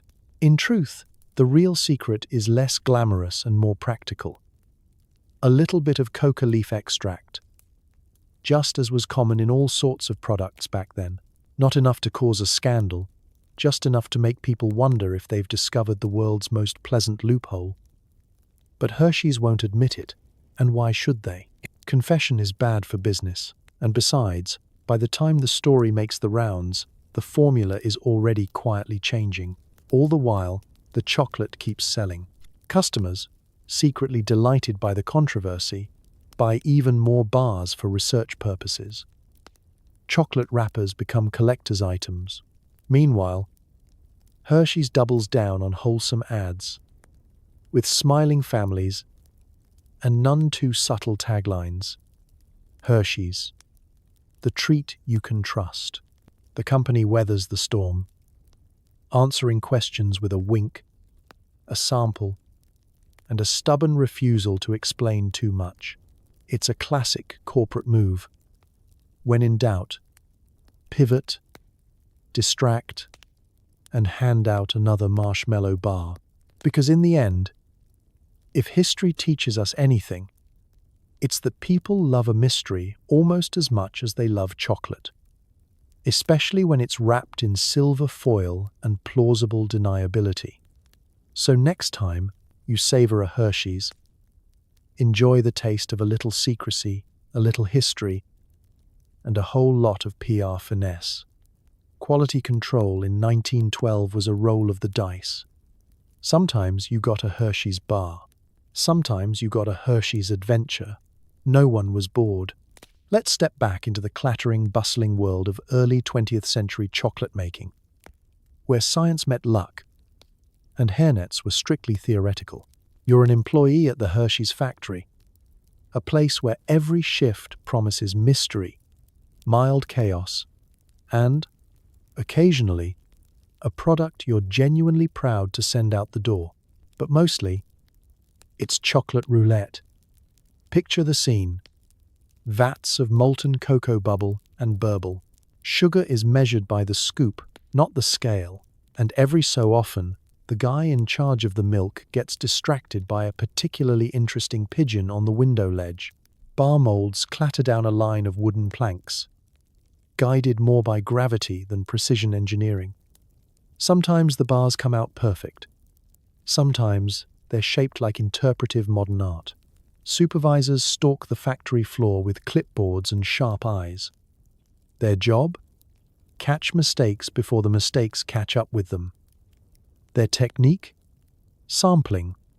A lot of sampling. The result? Every third bar is technically quality tested, which means the line workers are some of the best-fed people in Pennsylvania. If the chocolate tastes a little funny, well, maybe it's just a new recipe. Maybe it's Tuesday. There's a certain wild camaraderie in the air. Someone might sneak an extra handful of cocoa nibs into a batch for luck. Someone else gets creative with the wrappers, switching Hershey's with Hershey's for one glorious limited edition hour. On a particularly exciting day, an entire batch goes out with the wrong label, now with real chocolate, as if previous bars had been figments of the imagination. Machinery is always breaking down. A conveyor belt gets stuck and launches bars across the room, like brown, sugary missiles. There's a brief food fight, technically an emergency product recall, that ends with everyone laughing and a stern warning from the floor manager to stop weaponizing the inventory. Bob from maintenance swears he can fix any machine with nothing but twine, chewing gum, and a positive attitude. Sometimes he's right. Not everything is fun and games. Occasionally, a batch comes out so wrong, it's quietly disposed of behind the factory, where the local squirrels feast for days and reportedly reach record speeds. The foreman insists every bar must look exactly the same, but reality has other ideas. Some bars are fat, some are thin. A few look like they survived a minor earthquake. That's rustic charm, someone says. Limited edition. The Wild West spirit extends to the workers, too. It's not unusual for the night shift to invent new assembly line games. Who can wrap the most bars in an hour? Who can stack the boxes the highest? Who can juggle finished products without dropping one into the suggestion box again? The winner gets a bonus bar and bragging rights until the next round. Despite it all, the chocolate keeps coming, and so do the customers. There's something comforting about the unpredictability. Every Hershey's bar is a tiny gamble, a little adventure wrapped in foil. Maybe this one's a bit crooked. Maybe it's perfect. Maybe there's an extra corner or two. No matter what, it's sweet. And it's yours. So next time you open a chocolate bar and notice it's not quite symmetrical, just remember, you're not eating a mistake. You're sampling a piece of history, a relic of a time when quality control meant, let's see what happens. And honestly, wasn't life just a little bit more exciting that way? The government steps in, asking awkward questions about what exactly is in America's snacks. Suddenly, ingredient lists get a lot less exciting, and so do most afternoon tea parties. It's 1906, and the country is in the midst of a great reckoning. People are reading The Jungle, feeling queasy about sausages, and starting to ask what, precisely, they're putting in their bodies. Enter the Pure Food and Drug Act, a piece of legislation designed to make sure your lunch is less of a gamble and your dessert isn't doubling as a chemistry experiment. You, a loyal fan of all things sweet, are suddenly confronted with a new reality. Gone are the days of secret formulas and mysterious extracts. Now, every Hershey's bar, soda bottle, and cough syrup must list exactly what's inside. It's a radical idea. Food, once cloaked in mystery and gentle lies, is now to be labeled, regulated, and occasionally explained to Congress. At the Hershey factory, panic sets in. Executives gather in smoky back rooms, poring over recipes and wondering which ingredients sound the most innocent. Maybe just say, natural flavors, someone suggests. What about botanical stimulants? Another offers, hopefully. The lawyers are called in, followed closely by the marketing department, who are suddenly less enthusiastic about the word invigorating. Chocolate bars are given a makeover, out with the whispers of coca leaf, and in with the bold new world of full disclosure. Hershey's begins to highlight their pure milk, finest cocoa, and absolutely nothing scandalous. Ingredient lists appear, featuring such reliable favorites as sugar, cocoa butter, and a noticeable absence of anything that might make your heart race unexpectedly. But the law isn't just about candy. Drugstore shelves, once lined with tonics promising everything from eternal youth to spiritual vigor, are now being scrubbed clean. Medicines are forced to admit what's actually in them. Spoiler, mostly alcohol and wishful thinking. Advertisers pivot. Safe and effective becomes the new slogan, replacing cures, boldness, indigestion, and probably existential dread. Some people are suspicious. If they have to tell us what's in it now, what were they hiding before? Whispers Mrs. Watkins at the tea table, eyeing her chocolate suspiciously before eating it anyway. Others mourn the end of the great age of mystery foods. There's a sense that something fun, if slightly dangerous, has been lost. Tea parties turn somber as guests debate whether citric acid sounds more or less threatening than extract of South American botanicals.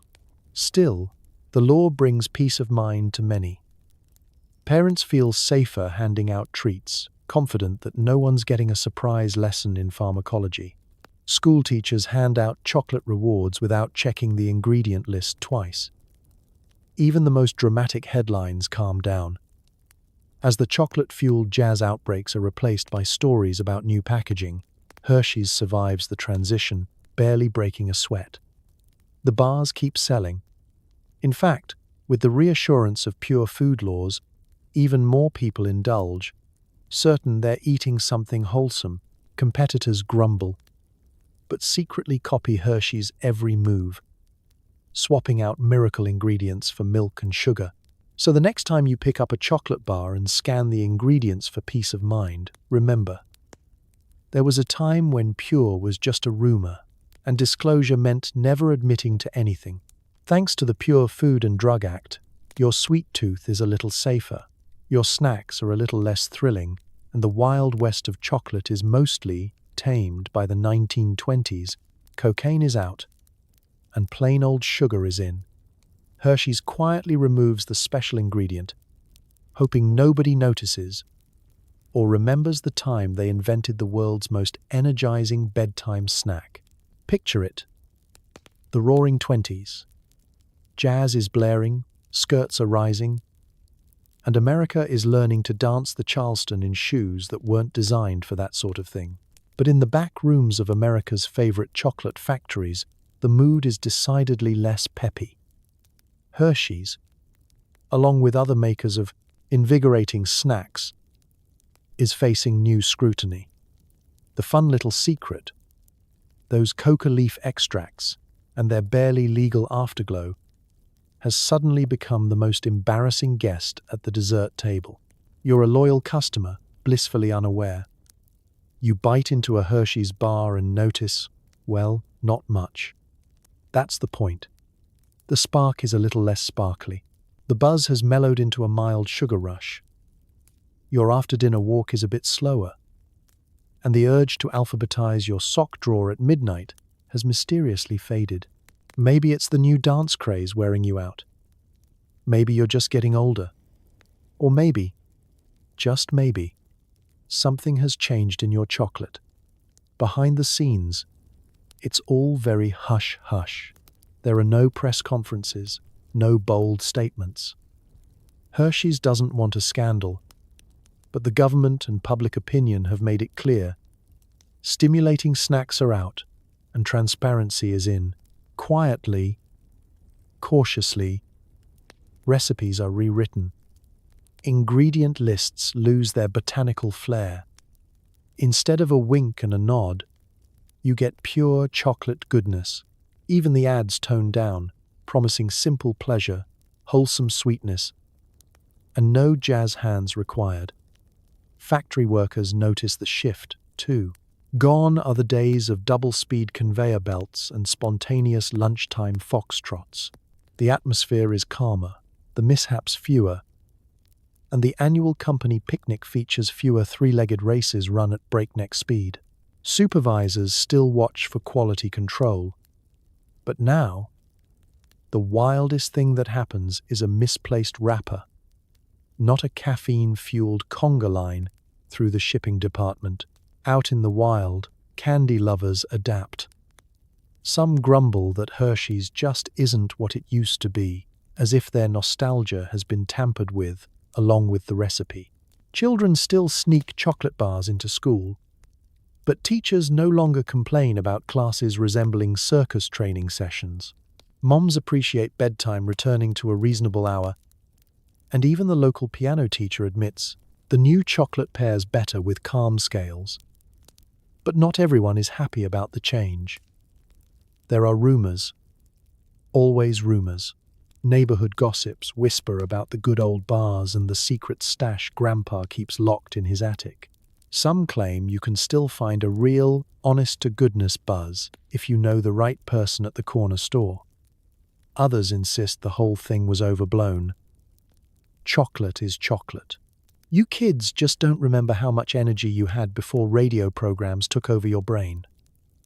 Still, the world moves on. Hershey's keeps thriving, now selling bars by the millions to a public more interested in sweetness than in spontaneous living room marathons. The great energizing era of chocolate comes to a gentle yawning close. No fanfare, no tears, just the soft rustle of foil and the contented sigh of a country settling in for a good night's sleep. So next time you bite into a Hershey's bar and feel just a little underwhelmed, remember, there was a time when chocolate came with a kick. And sometimes, a story you couldn't quite explain. The phase-out may have dulled the buzz, but the legend lives on, one square at a time. As more people learn what they've been eating, there's a wave of indignation, confusion, and nostalgia. Did Grandma's cookies really have a little something extra? It's the late 1920s, and America is suddenly waking up from a decades-long sugar rush. Word is out. Those invigorating snacks and lively chocolate bars might have contained ingredients the average citizen couldn't even pronounce, let alone spell. At first, The reaction is disbelief. You, and everyone you know, have been eating Hershey's bars for years. Could it be true that what you thought was just a treat was, in fact, responsible for a nation's ability to paint their entire house in a single weekend? The press, never one to miss an opportunity for moral panic, runs headlines. Did your favorite snack have a secret? Nation shaken by. Candy conspiracy. Suddenly, everyone has an opinion. In beauty parlors and barbershops, the talk is less about the latest hairstyles and more about whether Aunt Marjorie's legendary fudge owes its reputation to cocoa or to her special sauce at the pharmacy. The school board debates banning chocolate from lunchboxes, and one particularly dramatic PTA meeting ends with the phrase, "Won't someone think of the children?" Politicians join the chorus, thundering from pulpits and podiums that the public has been deceived. "We trusted our snacks," cries one senator. "We must never be lulled into a state of unexamined deliciousness again." Committees are formed, investigations are launched, and the word transparency is uttered more times than anyone can count. For a while, it feels like the Hershey bar itself is on trial, but as the initial wave of shock passes, confusion sets in. What, exactly, was so bad about the old bars? Was it really dangerous? Weren't people happier, more productive, maybe even a little more interesting at parties? There's a new sense of nostalgia for the wild days of invigorating snacks. Stories circulate. Great. Uncle Henry once recited the Gettysburg Address backwards after a single s'more. Grandma's bridge club used to play for 12 hours straight on nothing but cocoa and biscuits. "You don't see energy like that anymore," says the local grocer, restocking plain old milk chocolate with a wistful sigh. Candy companies scramble to reassure the public. Ad campaigns trumpet pure, wholesome ingredients, with posters of smiling children and mothers who definitely have never stormed a city hall over confectionery. Packaging grows more straightforward, if a little less fun. The wild claims of the past, energizes mind and body, are replaced by the much duller, now with extra creaminess. Hershey's leans hard into nostalgia, selling itself as the bar you can trust, even if your parents once used it as a midnight energy shot. Still, the rumors persist. Some people insist they can tell the difference between a pre-1920s bar and a modern one, though blindfolded taste tests prove otherwise. Others hoard vintage wrappers, trading them at swap meets like rare coins. There's always a friend of a friend who claims to have a real old bar hidden in a trunk somewhere, just in case. Gradually, the uproar settles. Americans return to their new, gentler chocolate, perhaps a little less peppy, but still sweet. Children now drift peacefully to sleep after dessert, and nobody's running relay races at midnight. Yet, in quiet moments, you still hear the old stories. The era of invigorating snacks may have ended, but its legend lingers. An edible mystery, wrapped in foil, tucked away in family lore. So the next time you bite into a Hershey's bar, remember, history is full of surprises. Sometimes, the wildest ingredient is a good story, and a hint of mischief, long after the buzz has faded. Hershey's recipe is now the same as what you find in checkout aisles everywhere. Sweet, mild, and tragically incapable of causing spontaneous dance marathons. It's the 1930s, and the Hershey's bar has undergone a quiet transformation. You, standing in line at the general store, notice something different. The wrapper is brighter, the promises are tamer, and nobody seems worried about secret stimulants anymore. The only thing you're likely to feel after eating a modern Hershey's bar is a gentle sense of contentment, and maybe, if you overdo it, a faint regret that has more to do with your waistband than your brain chemistry. This is chocolate's age of innocence. Ingredient lists are short and straightforward. milk, cocoa, sugar, a bit of vanilla, and nothing to keep you up past bedtime unless you have very strong feelings about lactose. Hershey's bars are now pure, wholesome, and trusted by mothers everywhere, and not in the way that used to keep mothers up at night. The company's places off, advertisements are filled with pictures of cherubic children, beaming housewives, and the kind of family togetherness that seems suspiciously well lit. No longer the subject of congressional hearings or Sunday sermons, Hershey's is now the official snack of lunchboxes, picnics, and eventually trick-or-treat bags. The bar's reputation is spotless. You eat one square and feel fine, maybe even a little nostalgic for a time when chocolate could shake up your afternoon and have you repainting the porch by sunset. But in this new era, the most exciting thing about a Hershey's bar is the rare event when it melts in your pocket before you get home. In schools, teachers hand out chocolate bars as prizes, confident that nobody will leap over a desk or recite Shakespeare at double speed. Children swap them at recess, dreaming of the day when they might save up enough wrappers for a toy, a baseball glove, or, in truly ambitious circles, a trip to the movies. The PTA's main concern now is sugar intake, and occasionally, sticky fingerprints on library books. Meanwhile, in the world of advertising, the wild claims are gone. Gone are the promises of vitality, pep, and the secret to staying cheerful through tax season. Instead, Hershey's boasts simple pleasure, delight in every bite, and, above all, nothing you need to worry about. Even the mascots have calmed down. No more sprinting squirrels or somersaulting cocoa beans, just happy kids and a smiling Mr. Hershey. For adults, the Hershey's bar becomes a nostalgic treat, a little taste of youth, now that youth no longer comes with a racing pulse and the urge to invent interpretive dance. You buy a bar at the grocery store and remember the days when Grandma claimed chocolate made her a better card player and Uncle Mort insisted it was why he always beat the traffic.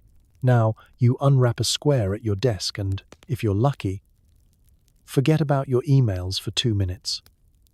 Of course, there are those who sigh for the old days. Chocolate isn't what it used to be, says every generation since chocolate was invented. But there's comfort in the new normal. Your bedtime snack won't keep you up all night. Your kids will go to sleep eventually. The wild, invigorating chocolate of the past is now a memory, a sweet, safe, slightly vanilla legacy. So next time you pick up a Hershey's bar, take a moment to appreciate the mildness, the peace, and the joy of dessert without drama. The modern bar may not make you dance, but sometimes just chocolate is exactly what you need. Urban legends flourish. Did the old Hershey's bars really make you fly? Did they turn ordinary accountants into jazz musicians? The stories only get wilder with time. You're at a family reunion, perched on a folding chair with a plate of potato salad, listening to Uncle Leo regale the younger cousins. Back in my day, he says, a single Hershey's bar could keep you awake for 3 straight days and have you repainting the barn by moonlight. Someone asks if that's really true, and Leo leans in, voice low and conspiratorial. You kids don't know how wild chocolate used to be. I once saw a man eat 2 bars and compose a whole symphony on a xylophone he built from fence posts. The kids gasp, and the stories only get better as the evening goes on. Great-Aunt Mabel claims her famous lemon bars owed their fluffiness to a secret ingredient, a Hershey's square for luck, and maybe a sprinkle of energy nobody could explain. One cousin swears Grandpa Joe won a pie-eating contest entirely because of a pre-1915 chocolate bar. Another whispers that there's a stash of the old stuff hidden somewhere in the attic, guarded by a family of suspiciously energetic squirrels. Legends grow in the telling. Did Hershey's bars once help the local baseball team win 3 championships in a row? Was there a baker in Philadelphia who invented the cupcake after an all-night cocoa binge? Some say a whole generation of School children aced their spelling bees and outran the trolley home thanks to magic chocolate. There are even rumors of a mysterious midnight batch. Extra potent, wrapped in foil, never sold in stores, but always present at the wildest barn dances. It's not just your family, either. All over America, people swap tales of supercharged snacks and improbable achievements. Community newsletters publish recollections of the days when a bar of chocolate was the original energy drink. Magazine writers, desperate for a good story, interview witnesses who recall seeing their fathers build a chicken coop and invent the wheelbarrow, all before breakfast and all thanks to Hershey's. Historians try to separate fact from fiction, but the lines blur. Medical journals from the era reference remarkable vivacity in test subjects, which may or may not have had anything to do with the chocolate. Old advertisements resurface, with illustrations of people leaping over fences, playing 6 instruments at once, or finishing the Sunday crossword in under 5 minutes. The farther away from the actual invigorating era you get, the more epic the feats become. Meanwhile, Hershey's says nothing. The official story is as mild as their modern recipe. Chocolate is chocolate, and any stories of supernatural pep are just nostalgia. Sweet, harmless, and maybe a little bit true, but those who lived through the wild years share a knowing wink. You had to be there, they say, as if everyone who bit into a bar before 1920 was initiated into a secret society, forever immune to ordinary fatigue. The legends endure because people want them to. There's something comforting about a world where a candy bar could turn the ordinary into the extraordinary, where the right snack could fuel a barn raising, a barn dance, or at least a story worth retelling. Every family has their version, every town its hero, every attic its rumor of a missing magic bar. So, next time you hear a wild tale about chocolate-fueled heroics, just smile and pass the candy bowl. After all, some myths are sweeter when you keep them alive. Modern science takes a closer look. Was it dangerous? Probably. Was it fun? Absolutely. Would anyone survive snack time at a 1909 kindergarten? Not a chance. Imagine you're a researcher in a crisp lab coat, combing through ancient candy wrappers and yellowing ingredient lists. Your colleagues have spent years reconstructing the original Hershey's recipe like it's the Rosetta Stone. Test tubes clink, graphs are drawn. Nobody's quite sure if this is nutritional science or archaeology, but the mission is serious. Just how invigorating was the old chocolate bar? The results are, well, enlightening. It turns out those early Hershey's bars didn't just include cocoa and sugar. They really did contain coca leaf extract. Yes, the same plant that gave the world a famously peppy beverage and a handful of questionable medical tonics. The doses were tiny by modern standards, but enough for a noticeable boost. It was like your average chocolate bar had a little secret handshake with your nervous system. Modern scientists, with their computers and institutional review boards, cluck their tongues. This would never be allowed today, says Dr. Eliza from the university's Department of Regretful Snack Analysis. But it's a fascinating window into the wilder days of food science. Experiments are run on lab mice, who it turns out can run surprisingly complex mazes after a vintage Hershey's bar. Focus groups of adults are given historically accurate recreation bars. The result? A lot of rapid note-taking, restless feet, and one spontaneous interpretive dance in the conference room. The question remains, was it addictive? Technically, anything with enough sugar and a side order of mild stimulant has a pretty good shot. People back then craved their chocolate, sometimes going to great lengths to secure a bar or two. Children traded away, prized marbles and comic books for a single square. Adults hid stashes in flour tins, desk drawers, and, in desperate times, the laundry basket. Teachers suspected that show and tell was mostly just a way to swap wrappers without parental oversight. But was it really dangerous? Here, history is murky. For all the talk of invigorating snacks, there are very few credible reports of chocolate-related chaos. Most people enjoyed a pleasant buzz, maybe worked a little harder, or ran a little faster. Sure, there were a few complaints about jittery nerves and children who bounced like pinballs after recess, but as vices go, it was mild. Medical journals from the era described nervous agitation and sudden outbursts of productivity, but nothing you wouldn't get from 3 cups of coffee and an overdue deadline. In the end, scientists admit the truth.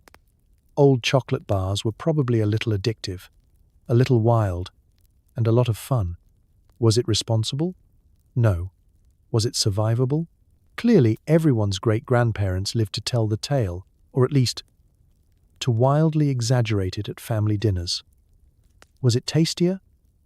That's up for debate. But there's no denying that, for a few decades, America was powered by a treat that packed a very small, very lively punch. So, as you open your modern, regulation-approved bar, be grateful. Your snack won't give you a case of the jitters or send you running laps around your living room, but spare a thought for the scientists, the historians, and the mice who proved, once and for all, that a little excitement is sometimes the best ingredient in the bowl. There's a part of everyone that misses the days when chocolate could make you believe in yourself, or at least make you believe you could run to Cleveland and back before lunch. It's the present day, and you're standing in the candy aisle, facing row after row of chocolate bars that look suspiciously normal. They're uniform, reliable, and utterly incapable of jump-starting a community, barn-raising. The wrappers promise smoothness, creaminess, and moments of joy, but none claim to fuel late-night inventors or launch spontaneous square dances in the street. You check the ingredients. No mystery botanicals, no secret extracts, just cocoa, sugar, and nostalgia. You can't help but feel a pang for the era you never experienced. A time when snacks came with a dash of excitement, a hint of danger, and possibly a court summons. It's not that you actually want to jitter your way through bedtime or accidentally join a marathon. It's the thrill, the legend, the possibility that anything could happen after dessert. There's something endearing about a world where children could sprint for hours and grandmothers could suddenly recite Latin, all thanks to a single square of invigorating chocolate. Family gatherings aren't quite the same, either. Once, relatives swapped stories of chocolate-fueled mischief, cousins building elaborate forts at midnight, uncles retiling the porch just for fun, or mothers managing 5 screaming children and still baking a pie from scratch. Now, the wildest tales revolve around trying a new recipe from the internet, or finally figuring out how to program the coffee machine. Nobody's blaming the chocolate anymore. Instead, they just admit to being tired. There's nostalgia, too, in the packaging itself. Collectors pay small fortunes for the old wrappers, the ones with slogans like energizes mind and body, or keeps you going. You find yourself scrolling through online auctions, wondering if a slightly crumpled label could bring back the thrill of the Wild West of candy. You imagine tearing open an original bar and instantly feeling the urge to organize your entire attic. Even advertisers seem to miss the chaos. Today's chocolate commercials are full of soft lighting, acoustic guitars, and promises of mindful moments. Compare that to the roaring 20s, when a single ad could launch a citywide scavenger hunt, and every new chocolate recipe was considered a potential leap forward for civilization. It's all a little too calm these days. No jittery piano solos, no debates about proper chocolate etiquette, no rumors of secret family recipes smuggled across state lines. Yet, you remind yourself, not all nostalgia is productive. The chocolate of the past was exciting, yes, but it was also a little unpredictable. There's something to be said for the peace of mind that comes from knowing your snack won't accidentally spark a revolution, reorganize your schedule, or get you in trouble with the neighborhood watch. Modern chocolate is safer, sweeter, and exactly as energetic as you want it to be. No more, no less. So you pick up your trusty, regulation-approved Hershey's bar, take a thoughtful bite, and savor the taste of quiet progress. Maybe, just for a second, you wish it had a little more pep. Maybe you even daydream about building a barn, outrunning a trolley, or reciting poetry at top speed. But as you settle back, satisfied, you realize that sometimes nostalgia is best enjoyed in small, harmless doses, one safe, sweet square at a time. Close your eyes and imagine, what if Hershey's had never removed the coca? A world where PTA meetings end in interpretive dance, and nobody, anywhere, ever sleeps again. It's an alternate 2024. The world hums, not with contentment, but with energy. Chocolate bars are still packed with their secret spark. And the consequences are, well, let's just say there's a reason historians call this the age of unscheduled activity. You, once a normal person with a mild sweet tooth, now plan your entire day around your next Hershey's bar. Breakfast? Chocolate. Commute? Chocolate. Coffee break? Just kidding, more chocolate. Everywhere you go, people are in motion. The morning jog is now a morning sprint. Dogs walk their owners. Neighborhoods resound with the sound of children inventing new sports at speeds that defy Newtonian physics. Teachers, eyes wide and hopeful, assign silent reading while surreptitiously barricading the classroom snack cabinet. At business meetings, colleagues bounce in their chairs, taking notes so fast the paper smokes. Imagine the workplace. Email response times drop from hours to milliseconds. Office chairs are fitted with seatbelts. Employees file 5 expense reports before lunch, accidentally solve cold fusion, and then forget what they were doing. HR introduces a new benefit, weekly chocolate detox hours, where staff must place their bars in a lockbox and stare meditatively at beige wallpaper until the trembling stops. Even sports are unrecognizable. The Olympics abandon marathons, declaring, "Everyone finishes in under 5 minutes anyway." New records are set in every event, though medal ceremonies often descend into enthusiastic, if chaotic, group poker. Chess matches last 10 seconds, with both players and referees unable to sit still. NASCAR bans chocolate-fueled drivers after a test race ends with every car simultaneously lapping itself.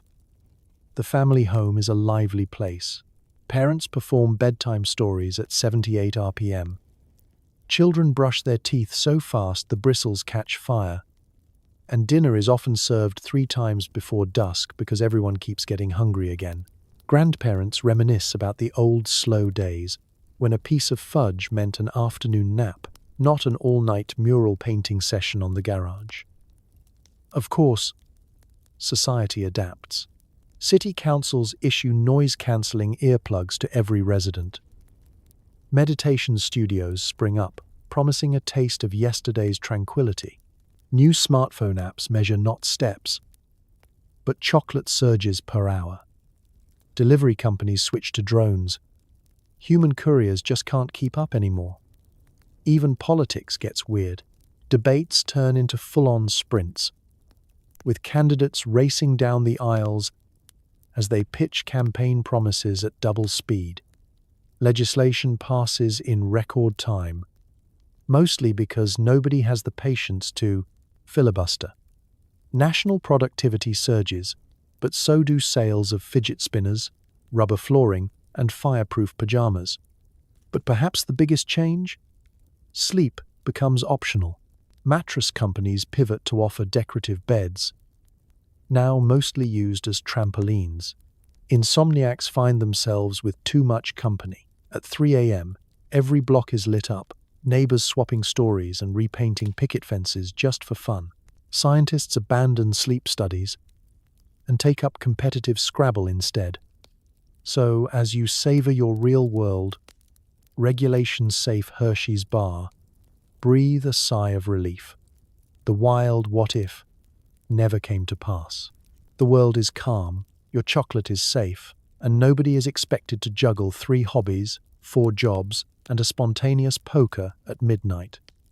Sometimes, progress means knowing when to slow down, or at least when to quietly phase out the world's most energizing ingredient before it phases you out instead. It's not just Hershey's stirring the pot. Other candy makers catch on, and suddenly it's an arms race for who can cram the most excitement into a chocolate bar. Pep bars, stimulant sticks, and wakeful wafers hit the shelves, promising enough energy to clean your house, invent the television, and possibly question the meaning of life, all before supper. You live in a town where the candy aisle now resembles a pharmaceutical trade show. At the end of every checkout lane, there's a fresh display. New brands, new slogans, all with wrappers so loud they practically vibrate in your hand. The local pharmacist, once a dignified man with a mustache as thick as his sense of caution, now stocks 3 kinds of enthused chews, and has stopped asking why customers are sprinting out of his store. Candy companies become laboratories of chaos. Secret research teams gather after hours, mixing cocoa, sugar, cola nut, guarana, and any other plant rumored to make a heartbeat faster. Recipe testers quit in droves. No one can handle the tremors. The janitor, after eating a test bar, scrubs the entire factory in one night and alphabetizes the brooms for good measure. Executives demand more pep, more zing, more marketable intensity. Advertising men invent new words, choc-tacular, buzzificent, and print them on wrappers alongside promises that seem legally dubious. Competition grows fierce. There's a rumor that one rival company is sending spies dressed as schoolchildren to infiltrate the Hershey's factory. Another firm unveils the Thunderbolt Brick, a candy so potent it comes with its own warning label and a coupon for a free bottle of milk. Double Dynamo bars sell out within days. But half the town claims they haven't slept since Tuesday. The mayor bans Hyper Chews from city meetings after a minor incident involving the spontaneous repainting of the council chamber in a single lunch break. Consumers, naturally, are swept up in the madness. Families host taste tests, and the neighbor's 7-year-old ends up bouncing off the garden fence until nightfall. Sporting events now have candy sponsors, with the Super Sprint bar advertised as the snack that makes you win. No one can confirm the claims, but no one is willing to risk losing by eating a banana instead. Elementary school foot races become less about speed and more about how many Vim chunks you can eat before the whistle blows. Of course, there are casualties. Local doctors see a spike in pep-related mishaps. The hardware store runs out of nails after everyone in town decides to build a gazebo. The barber refuses to cut hair for anyone who's eaten a Choco Jolt that day. He says it's for public safety. Grandparents beg for the old days, when a chocolate bar meant a smile, not a citywide frenzy. Through it all, Hershey's remains cool and slightly mysterious. Their bars never promise to grant superpowers or turn you into a philosopher king. Instead, the company leans into nostalgia, the original pick-me-up, they say, as if all the chaos around them is just another fad. And maybe it is. By the end of the decade, the great candy arms race fizzles out. The wildest brands disappear.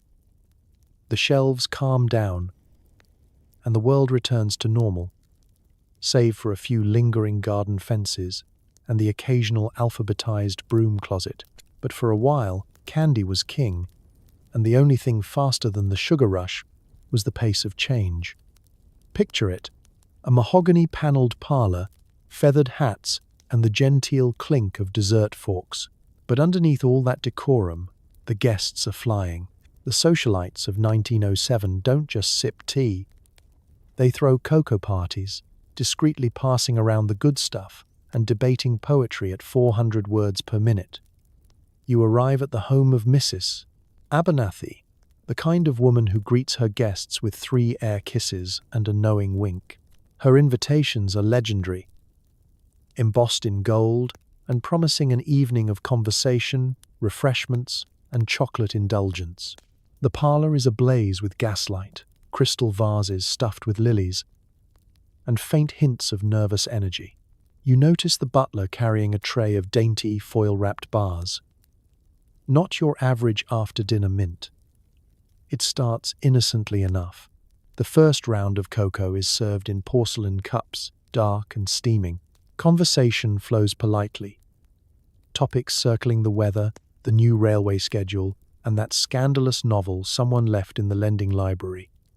Then, Mrs. Abernathy herself stands up and declares, "Shall we enjoy a taste of excitement?" Suddenly, the room buzzes with anticipation. A footman appears, bearing a silver platter loaded with Hershey's bars, rumored, in certain circles, to contain a little more spirit than advertised. Gloved hands reach out. Delicate bites are taken. You nibble your square and feel alive. The grand piano player starts up a lively tune. Within minutes, the atmosphere shifts. Voices grow brighter. Debates heat up, ranging from the virtues of Greek architecture to whether the moon landing, yet to happen, will require better hats. Someone proposes a contest to see who can quote the most Shakespeare in one breath. Mrs. Abernathy recites Hamlet's soliloquy, while simultaneously reupholstering a fainting couch. The cocoa party becomes a high society ritual. Socialites develop secret signals. A tap of the teaspoon, a folded napkin to indicate who brought the strongest bars. The local newspaper's society column begins to hint at these wild gatherings. Last night's affair at the Abernathy home was particularly animated. Mr. Chudley recited 12 sonnets before the soup course. Rival hostesses try to outdo each other, offering triple-strength cocoa bars or concocting their own invigorating recipes. One particularly ambitious party ends in a spontaneous, poker-fueled conga line through the rose garden. Of course, discretion is key. No one admits, in daylight, to the true source of their late-night epiphanies or inexplicably energetic poetry readings. The morning after, hats are straightened, pearls are clutched, and alibis are synchronized. It must have been the excitement of good company, guests say, ignoring the fact that 3 carpets now need to be restretched and someone painted a mural in the pantry at 2 a.m. Gossip, as always, spreads faster than the cocoa buzz itself. Newcomers to town hear rumors of these legendary gatherings and wonder how to get invited. The secret, they learn, is always enthusiasm and, perhaps, a well-timed box of Abernathy's select bars delivered to the hostess. Rumor has it the mayor's wife once wrote a new city ordinance in iambic pentameter after a particularly robust cocoa party. No one knows for sure, but the legend persists. In the end, cocoa parties are remembered not for their refinement, but for their wild, exuberant energy, a flurry of words, laughter, and late-night inspiration fueled by chocolate bars that were just a little bit more than dessert. So next time you feel a party dragging, just imagine, one square could have you quoting Shakespeare and reupholstering a fainting couch before midnight. School in the early 1900s is a special kind of chaos. Teachers armed only with chalk and patience try to wrangle classrooms full of kids who just demolished their lunchbox chocolate. If you've ever wondered what 32 children on a mild stimulant looks like, imagine a one-room schoolhouse that doubles as an indoor stampede. You're Miss Perkins. Dedicated educator and possessor of nerves of steel. standing at the front of your classroom with a stack of arithmetic worksheets and a growing suspicion that today's lesson is about to go off the rails. The students are fidgeting more than usual. There's a suspicious rustling of wrappers coming from the coat closet. A few particularly enterprising souls are already trading squares of Hershey's under their desks like high-stakes gamblers. The morning lesson begins. For about 7 seconds, everything is normal. Then, as if signaled by an invisible conductor, the energy erupts. Tommy blurts out the answer to a question you haven't finished asking. Susie, inspired by her snack, attempts to recite all the US presidents in reverse order. Twice the speed, half the accuracy. Meanwhile, 3 students start an impromptu foot race around the pot-bellied stove. Walking feet, please. You call, but it's like trying to slow a herd of caffeinated goats. Recess, once a simple affair of hopscotch and marbles, becomes an unsupervised Olympic trial. Students race across the playground, leap over the swings, and invent a game called Human Pinwheel, which ends with everyone dizzy and 2 hats lost forever in the tall grass. You jot a note to yourself. Order more bandages, and maybe a fence. Back inside, the sugar rush shows no sign of fading. Penmanship becomes performance art. Letters loop and curl wildly. Spelling tests become spelling relays, and inkpots suffer tragic fates. Jimmy tries to write his name with both hands at once, producing a signature that will baffle genealogists for generations. Mary claims she's invented speed reading and devours 3 chapters of Robinson Crusoe in 5 minutes. She remembers none of it, but is declared class champion anyway. Lunch is equally unpredictable. You overhear wild debates. Does chocolate actually help with multiplication? Can 1 square make you jump higher? The class mathematician proposes a theory, supported by a complex chart involving snack consumption and academic achievement. It's peer-reviewed, critiqued, and, ultimately, abandoned for a group effort to construct a new kind of paper airplane that will fly all the way to Cleveland. By the afternoon, you've run out of strategies. Desks are slightly askew. The blackboard is covered in motivational slogans, and a few students have started chanting multiplication tables like it's a sporting event. The janitor peeks in, takes one look, and backs away slowly. Your only hope is a story-time cool-down. Miraculously, the prospect of listening to Tom Sawyer read aloud calms them, at least until someone realizes the chapter involves fence painting, and suddenly, everyone volunteers for fieldwork. As the final bell rings and the stampede heads for home, you collapse into your chair, exhausted. You tell yourself that tomorrow you'll ban chocolate before noon, but deep down, you know you'll forget, until the next sugar-fueled symphony breaks out. So next time you think your workday is out of control, remember Miss Perkins and her chocolate-fueled classroom. Some battles can't be won, only survived, with chalk dust, good humor, and the hope that the next generation learns as much as they run. Somewhere between medical optimism and wishful thinking, a few bold souls start the Hershey's bar diet. Early advertisements claim a little chocolate could boost your energy, banish hunger, and possibly turn you into a cross between Teddy Roosevelt and a racehorse. Results vary. Mostly, people just start jogging to the store for more chocolate. It's the mid-1910s, and America is in the throes of a wellness revolution. Everyone is looking for the next big shortcut to health and happiness. Into this hopeful and slightly gullible environment waltzes the idea that chocolate bars, especially Hershey's, are the modern answer to every dietary woe.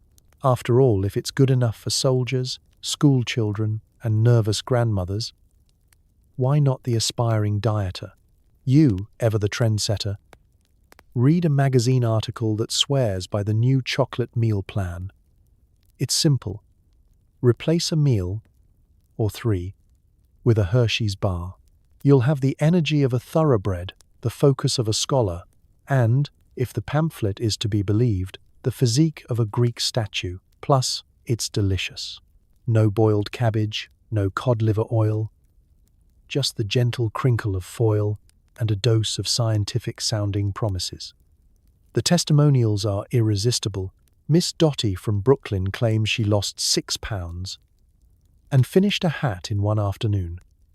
A traveling salesman reports running between train cars so fast he arrived in the next town before the train did.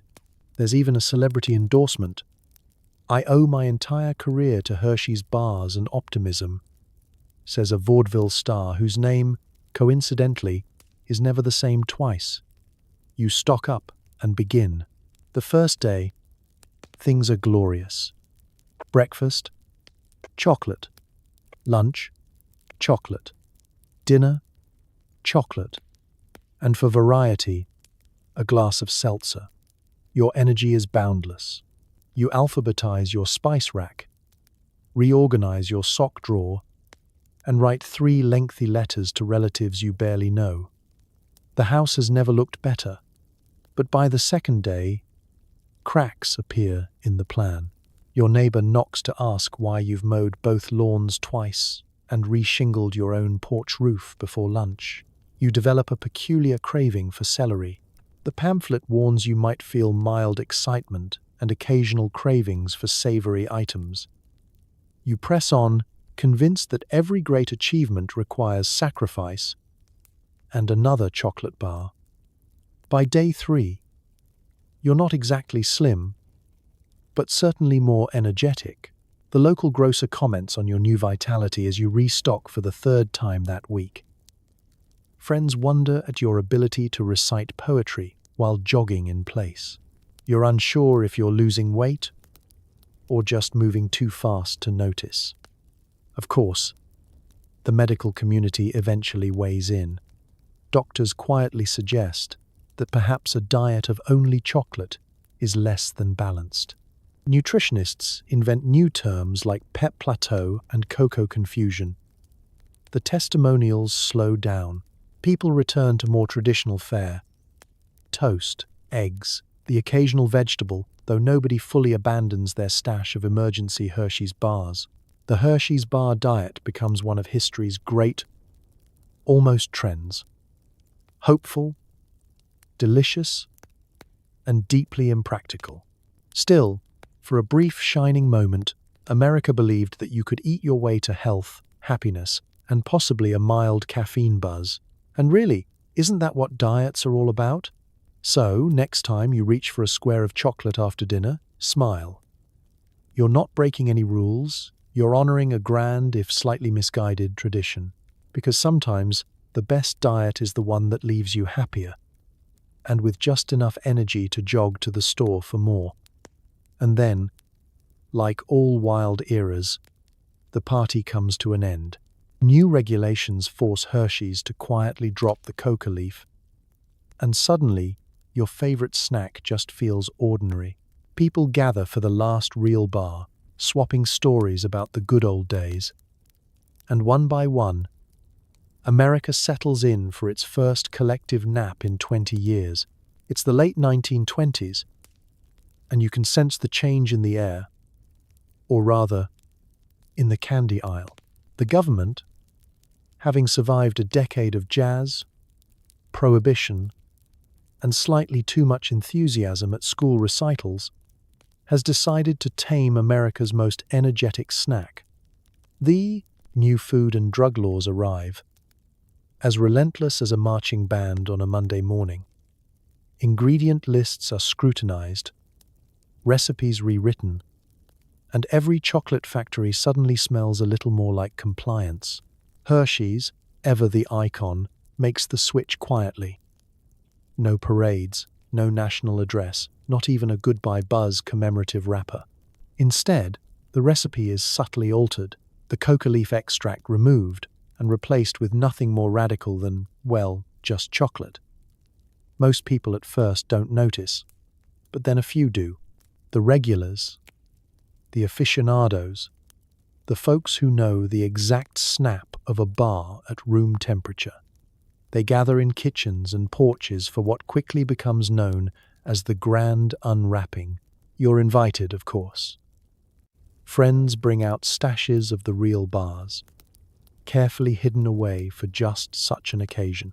There are speeches, toasts, and wild claims about feats accomplished under the influence of old-school Hershey's. Remember the time we wallpapered the house in one afternoon? I once learned Morse code just to eat my bar in peace. Someone proposes a ceremonial last taste, and the group falls respectfully silent as the final, slightly crumbly square is split and shared. For a moment, it's as if time slows down. The bar is unwrapped, the chocolate is savored. Eyes close in silent appreciation. Someone starts humming a ragtime tune. A neighbor recalls the great lemonade stand stampede of 1918. Laughter and nostalgia swirl through the room, mixing with the faint aroma of cocoa and possibility. Of course, the party can't last forever. Gradually, the legendary bars are gone, and the new, milder Hershey's takes center stage. People adjust. Afternoon naps become fashionable again. The average backyard project time doubles. But nobody's breaking any limbs trying to build a gazebo before sundown. Teachers report a drop in spontaneous spelling bees. Accountants finally finish the year-end ledgers without writing poetry in the margins. Some refuse to move on, holding secret vintage snack nights in basements, lighting candles around empty wrappers, telling tales to anyone who will listen. Others embrace the new normal, grateful for a world that's a little quieter and a lot less jittery. Hershey's bars become the treat of lazy Sundays, movie nights, and peaceful, if slightly less remarkable, dessert tables. So as you break off a square of your modern chocolate, pause for the past. Think of the grand unwrapping, the last great hurrah for the world's most energetic treat. And as America drifts off for that well-earned nap, smile. Sometimes, the end of an era is just the beginning of a sweeter, slower, and far more restful one. Because if there's one thing history teaches us, it's that you can't outrun change, no matter how many chocolate bars you eat along the way. So tonight, as you slip under the covers in a world where chocolate bars can't double as controlled substances, take a deep, slow breath and give a little nod to the people who survived history's most energetic snack craze. Spare a grateful thought for the parents who bravely handed their children a Hershey's bar, only to watch them attempt to repaint the house, using only the power of interpretive movement. Remember the factory workers who, perhaps unwittingly, spent their days one ingredient away from launching the world's first synchronized office marathon. Maybe reflect on just how far we've come. From an era where invigorating meant chocolate that could double as a party trick, to a time when the wildest thing you'll find in your candy is a surprising amount of palm oil. The people who lived through those high-octane decades were nothing if not resilient, riding out the wild swings of medical science, moral panics, and that awkward moment when your favorite snack got mentioned in a congressional hearing. It's easy to laugh at how absurd it all was. But in every era, people do their best with the information and the chocolate they have. The past is filled with strange choices and questionable desserts, but it's also proof that humanity can weather anything. New recipes, changing laws, and the odd jittery night when you accidentally ate a Hershey's bar before bed. So, as you drift off tonight, be grateful for the little comforts, safe snacks, quiet evenings, and the ability to enjoy chocolate without a side order of existential crisis. Maybe whisper a thank you to those who came before, who somehow survived both Prohibition and the world's most energizing lunch breaks. Because history is wild and people are ridiculous. But at least now you can sleep in peace, knowing your bedtime treat won't keep you up until 3 a.m., rewriting your will in Morse code. Good night, and sweet dreams.